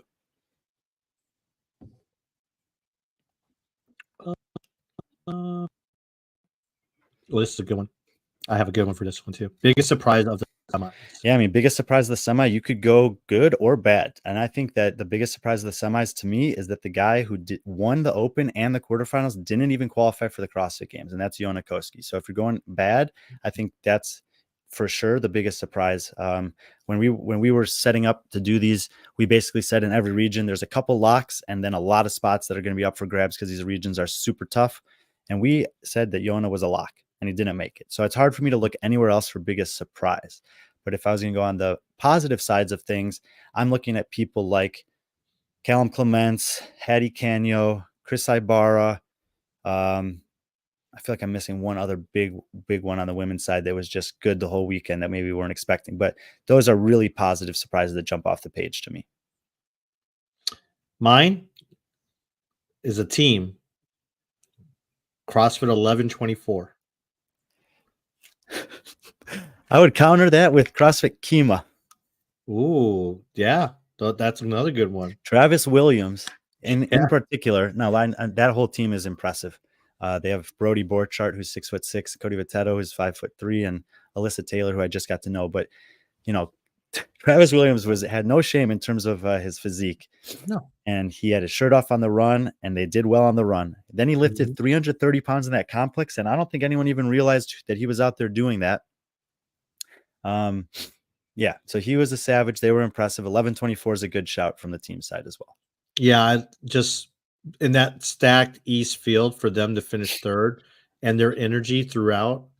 When you talk about passion, you could throw them in the mix. Yeah, I know. That's what I'm saying. Passion too. It's like, this is a team of four. They're all none of them been to the game, so it's fun to watch.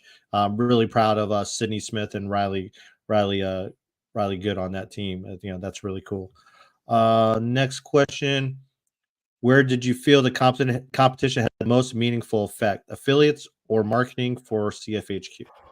Ooh, Josh Hicks, tough question there. Mhm. I do really think and believe strongly that the sport points to the affiliates, and the affiliate can point to the sport if you're allow it to. Affiliates are marketing for CFHQ. I would say probably, man, that's this. I feel like it's the hardest question we've been asked yet. Mhm. Mm, I will say this: I spent some time at the CrossFit booth in both the. I didn't really in Europe. I did in the East and the West. Hung out over there a little bit to watch what they were doing, and it seemed like it was pretty impactful. It seemed like the people that they had, CrossFit had as representatives there, were passionate, excited, enjoyable, engaged, and the people that were coming by were curious and intrigued.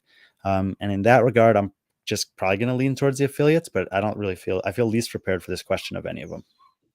I think there'll be a point where maybe we can answer more about marketing once the new CMO kind of gets her feet wet and starts developing things. So, she's only been on the job for about a month, right? Maybe a little bit long. I think 3 months maybe Okay. active. And I Yeah. had a chance to talk to her for about an hour in Europe. And then I Mhm. saw her in the West Coast as well. Real brief. And she's been having conversations like that with a lot of people, picking their brains, getting a lay of the land, definitely thinking forward towards marketing between semifinals and the games. So I love that you brought that up. And I'm expecting to see something hopefully new and exciting in terms of marketing from CrossFit HQ and their media team in the run up to the games this year. Yeah. I look forward to it. Hopefully sooner or later, but anything that marketing does helps not only the games, but obviously helps the affiliates as well. Okay. Any commentating in the future, Brian? Oh, I mean, if you're talking about with the CrossFit Games season, I would say it's unlikely, but I would love to. If you're talking about just in general, yes, we've got a lot of things coming up. We have 4 events that I'll be doing commentary at prior to the CrossFit Games. We'll be at Fittest of South Carolina in a couple of weeks. We have a Reps Ahead Pro 3 match that I'm doing with Bella Martin in Denver, Colorado at the end of this month. I'll be in Norway for a team competition, streaming on B.Friendly Fitness from Oslo. And then I'll be down in Scotland for Watt on the Lock in middle of July. So those, I believe, are the 4 events I'll be doing some kind of commentary for prior to the games this year. In the fall, there's about a dozen more. Last question from submissions. Are they all natural? Do they get tested? Are they all natural? I think based on history, we'd have to say no. There's definitely some people that are using performance enhancing drugs. Do they get tested? Yes. My understanding this year is that all of the qualifiers in all of the regions, plus the next 3 athletes in line on the individual side, got a drug test. And for the teams, as they always do, they've selected 1 male and 1 female athlete from each team. And again, they would do some kind of backfill testing for 2 or 3 teams in the same vein that just missed out. Kind of goes in line with that. I'm not trying to be shady, but very curious if Pineros makes it out of testing. She's passed the drug test. So She passed 2 drug tests last year, yep. semifinals, because she was in the backfill spots and at the games as a master's athlete. So Yep. based on physique alone, understandable to be curious about that. Based on historical pedigree, so far she's passed all the tests. And outside of that, look, we clearly know that there is the potential to be using drugs and also pass the tests. I am not going to sit here and bother with my time of trying to accuse anyone who's passing the tests of using performance enhancing drugs. I mean, Mhm. if it comes out, it comes out. Every year there's someone that in the masters divisions, someone in the teams, someone in the individuals who it happens to. It's part of sports. It's an unfortunate part of sports, but and I don't mind that there are other people that delve more into it. Tommy Marquez way back when took a big interest in learning about that, and he talks about it frequently. Clearly, Andrew has taken that to a whole another level, and plenty of information out there through his channels if you want to learn more about it. I just kind of have chosen not to go down that path anymore that I have to. Whatever the heavy is, I'll be wondering what Olivia and Braun and Jag would have done. For sure. I mean, those are some of the best in the sport and when it comes to heavy weightlifting, and it's obviously super fun to watch that. So you and many other people will be missing out on that at the games this year. But when you slice it, they didn't do enough to get there. So Yeah. Yep. But we do have Ghee this year where we haven't had him last year. So, we have Ghee and Danny Spiegel back in the field. So Yep. miss a couple of the strongest, gain a couple of the strongest. Lynn, Asia actually got me interested in teams, and Africa got some more hype this year. So it's good to see the sport growing in other regions. Yeah. And that was kind of my whole point of going to Korea, was to kind of get eyes on. And I know you guys are probably sick and tired of me talking about Korea, but I mean, that's just how I feel. And then talking to Marius down in Africa. I don't think that people who are watching our stuff are sick and tired of that. I mean, No. what I've heard from people is that there are not a lot of people talking about Asia, and not a lot of people talking about Africa and South America. At least not a lot of people in North America. Yeah. Or when they do talk about it, they give just kind of a just quick brush over, which I think is fair if you don't know a lot about those things. Mm-hmm. But you're the only media person in North America who took the initiative, not even through B.Friendly, upon yourself to go and do that. And that's incredibly commendable. It's clearly appreciated by those people over there. And I think people who watch our stuff appreciate it too. Yeah. And the hopes is, like, as you have seen in the World Tour, that we can expand some more into Asia. We are in talks with some people and possibly doing that. If not this year, maybe in 2025. So, I'm looking forward to possibly doing that. Ryan Martelli, do you think that they should bring back last chance qualifiers, or maybe a method to compare, for example, number 12 in NA East to number 5 in Oceania? Interesting, those two selections there, but I liked the last chance qualifier in principle. In application, it also, as I mentioned, did end up yielding some good results in terms of high caliber athletes getting to the CrossFit Games. Yonakoski made it through the last chance qualifier 1 year. He would be eligible, I think, as the third man out this year in Europe to be in the field again. I don't think that anyone would be that upset if someone like him, Colton Mertens, Annika Greer, Tudor Magda, Emily Lundberg, and several others had an opportunity to do that. It'd be a strong field for sure. I would not be opposed to bringing it back. Obviously, you have to take those spots from somewhere else, but I think you can make the argument for it. I think it served its purpose. Yeah. Did I ever share my idea for last chance qualifier?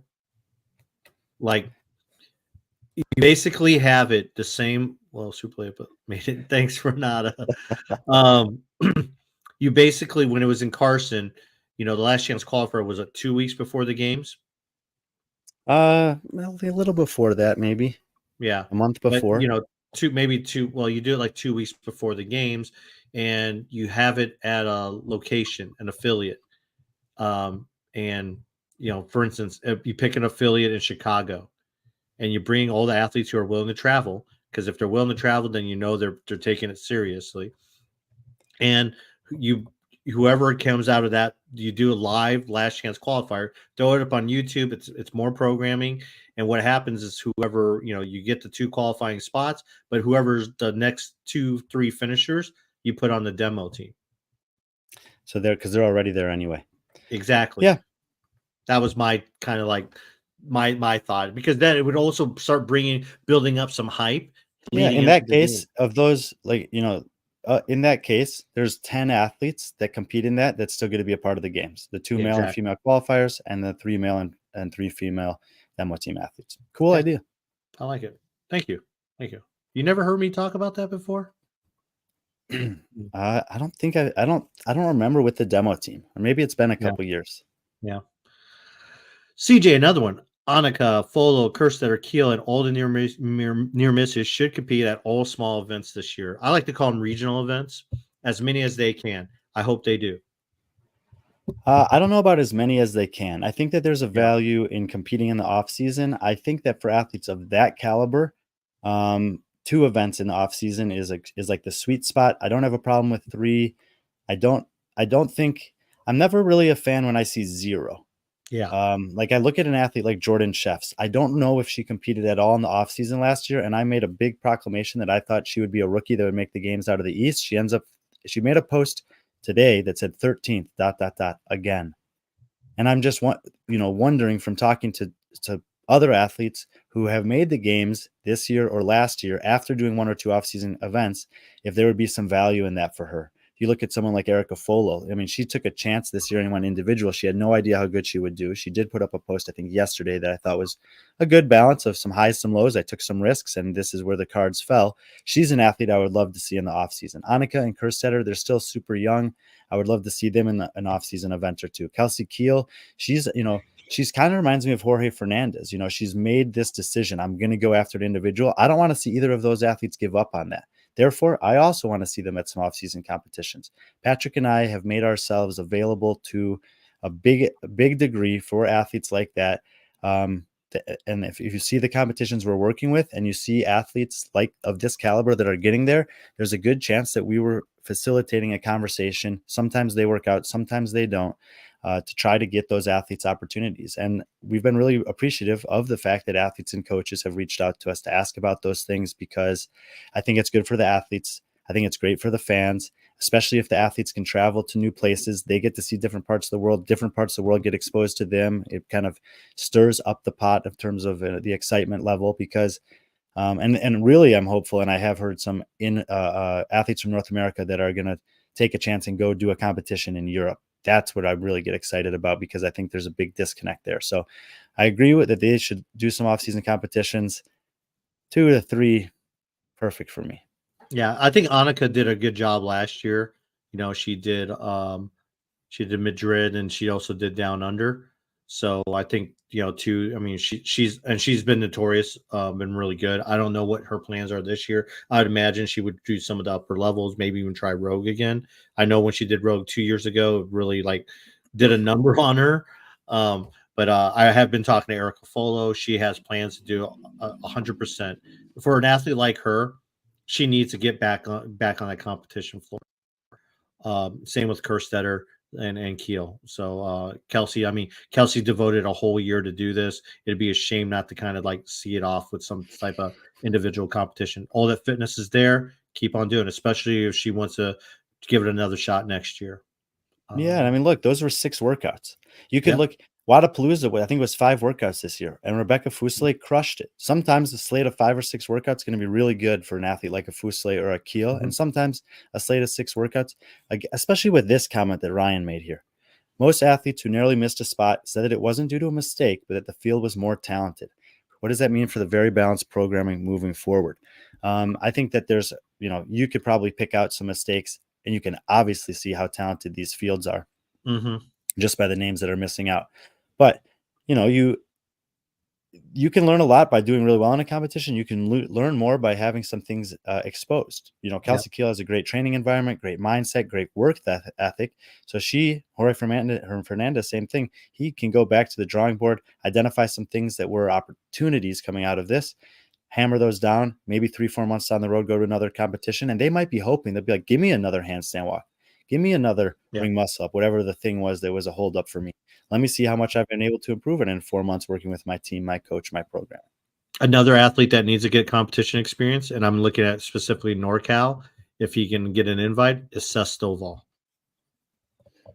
Yeah, I mean, dude, God, he was impressive. He closed really hard. Like you said, he had a lot of passion. I would love to see that guy. And he was going to do Crucible last year. We know he works a lot, but I would love to see him at least once in the off season. Exactly. What does that mean for very balanced programming moving forward?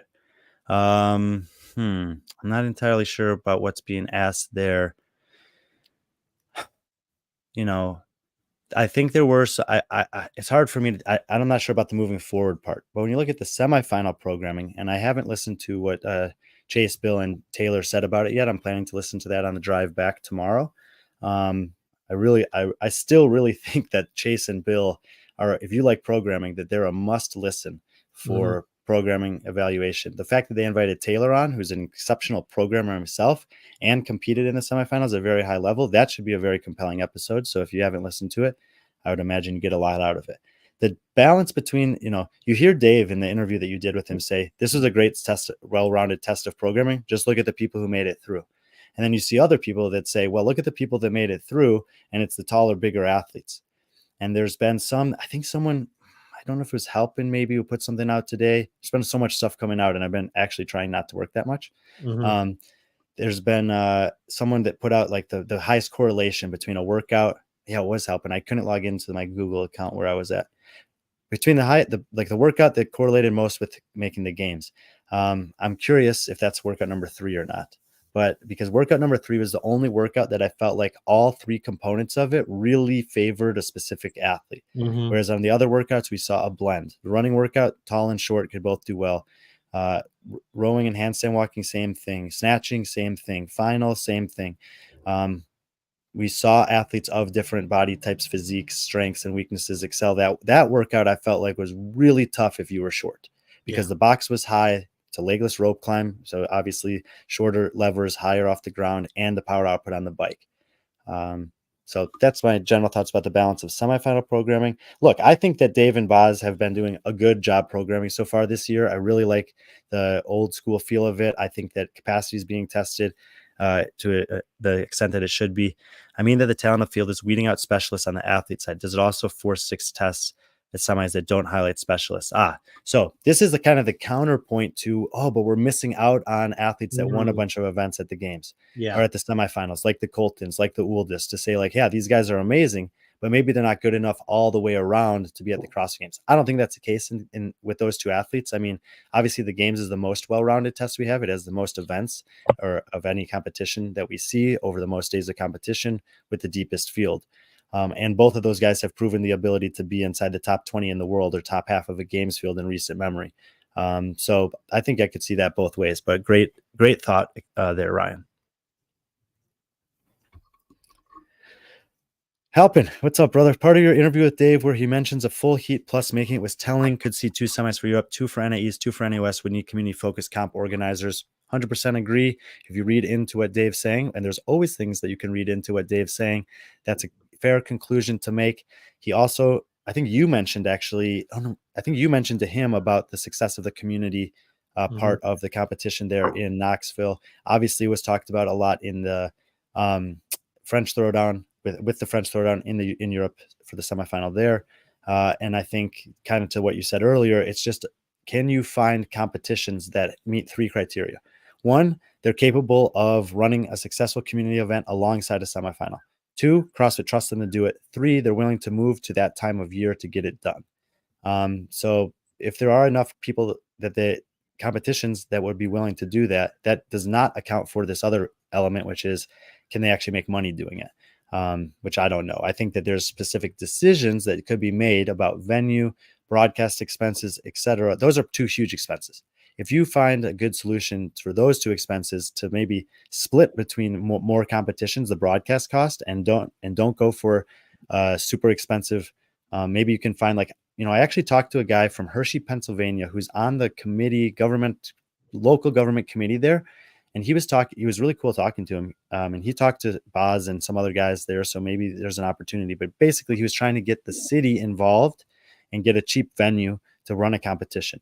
This happens in Europe all the time. It happens in parts of the US in competitions I've gone to. And it's a huge, huge, huge win on the financial side if the city is involved, or the country, or the state, and if you can have a deal on the venue. So those are things I would highly encourage for anyone who's trying to run a profitable competition.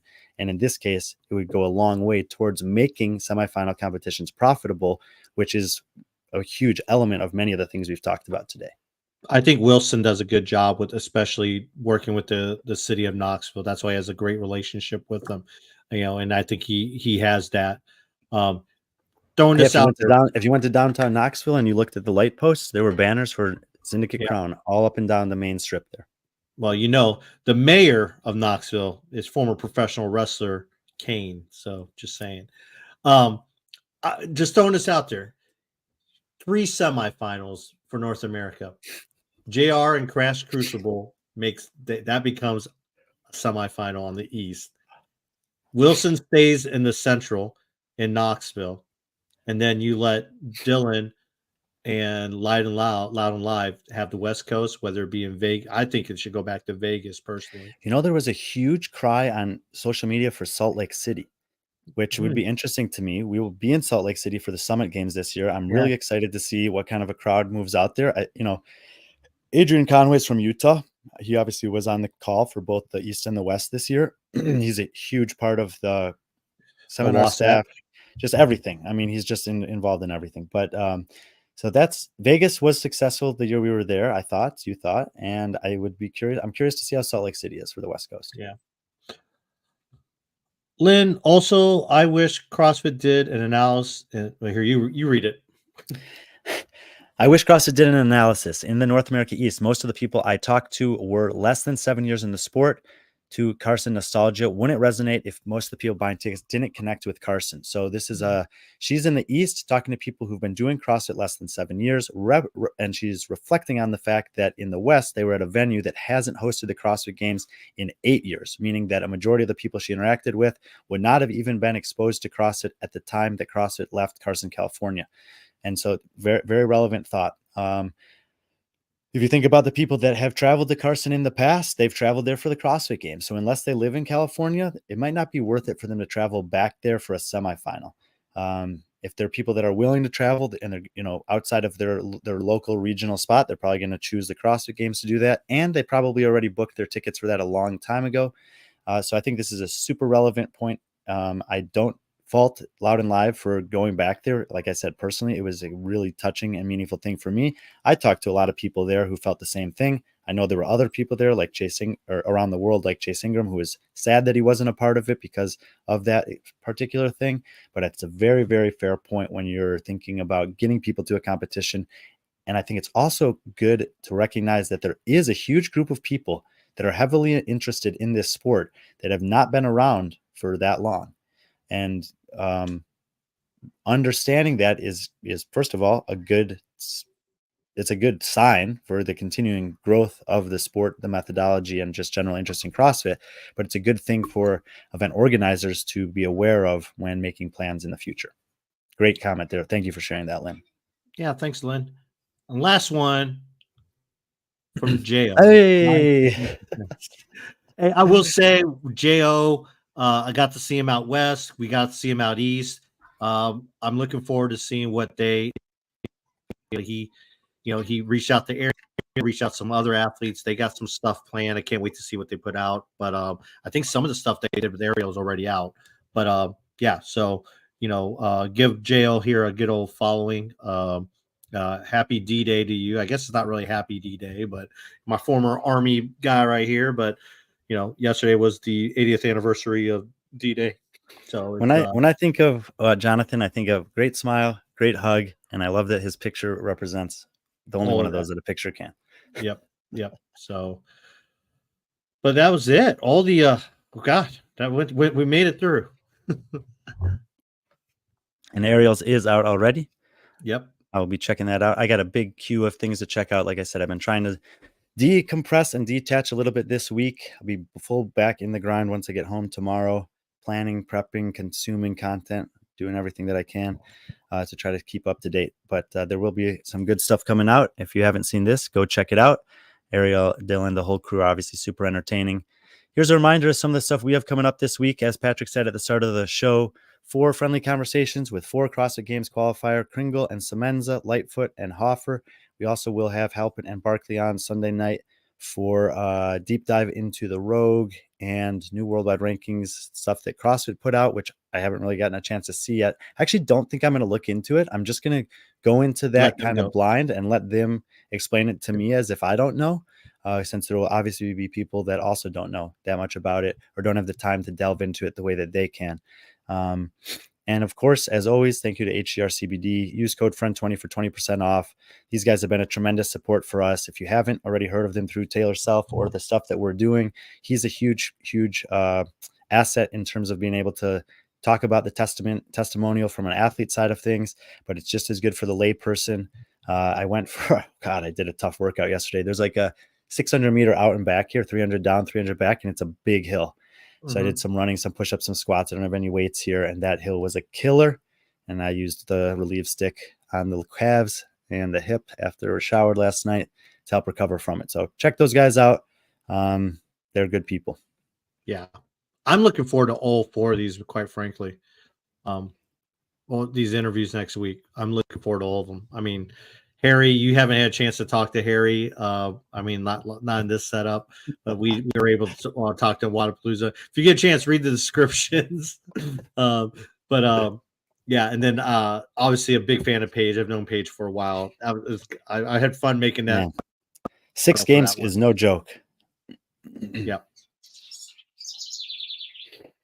Yeah, it's not a joke at all. Not laughing. But yeah, thanks, Carl. Appreciate all the support as always, man. You're just crushing it and crushing it for us. We appreciate that. So use friend 20. So yeah, get a day away from us, and then we'll see you Sunday, I guess. Yeah, Sunday. Melanie, thank you. It was fun. You know, I'm glad Brian dragged me out of Army to do this stuff. So I'm always pumped up to do it. So. Format was cool. Maybe we'll do another one of these at some point. I really appreciate the questions yesterday and the ones that were dropped into the chat today. It's, you know, it's cool to just be able to give you guys some insights and answer the questions that are meaningful to you. So we appreciate that. Yeah, and keep an eye out for Reps Ahead. We're about a month out, less than a month out for Reps Ahead. So we're gonna be putting out a lot of promotional stuff. We can't wait to do that stuff. Some cool stuff. If you've seen the matchup, give them a follow. You know, the guys at Reps Ahead, Phil particularly, they want to hear feedback just like we do. So yeah, that's all we got. Hey, everyone enjoy their weekend. Be safe. It looks like it's pretty gonna be nice weather across the US. If it isn't, you know, be safe anyways. But yeah, Brian, glad you're enjoying yourself. And yeah, I'll see you probably Sunday. So everyone out there, have a great weekend. Stay blessed, you know, peace and love, and be friendly.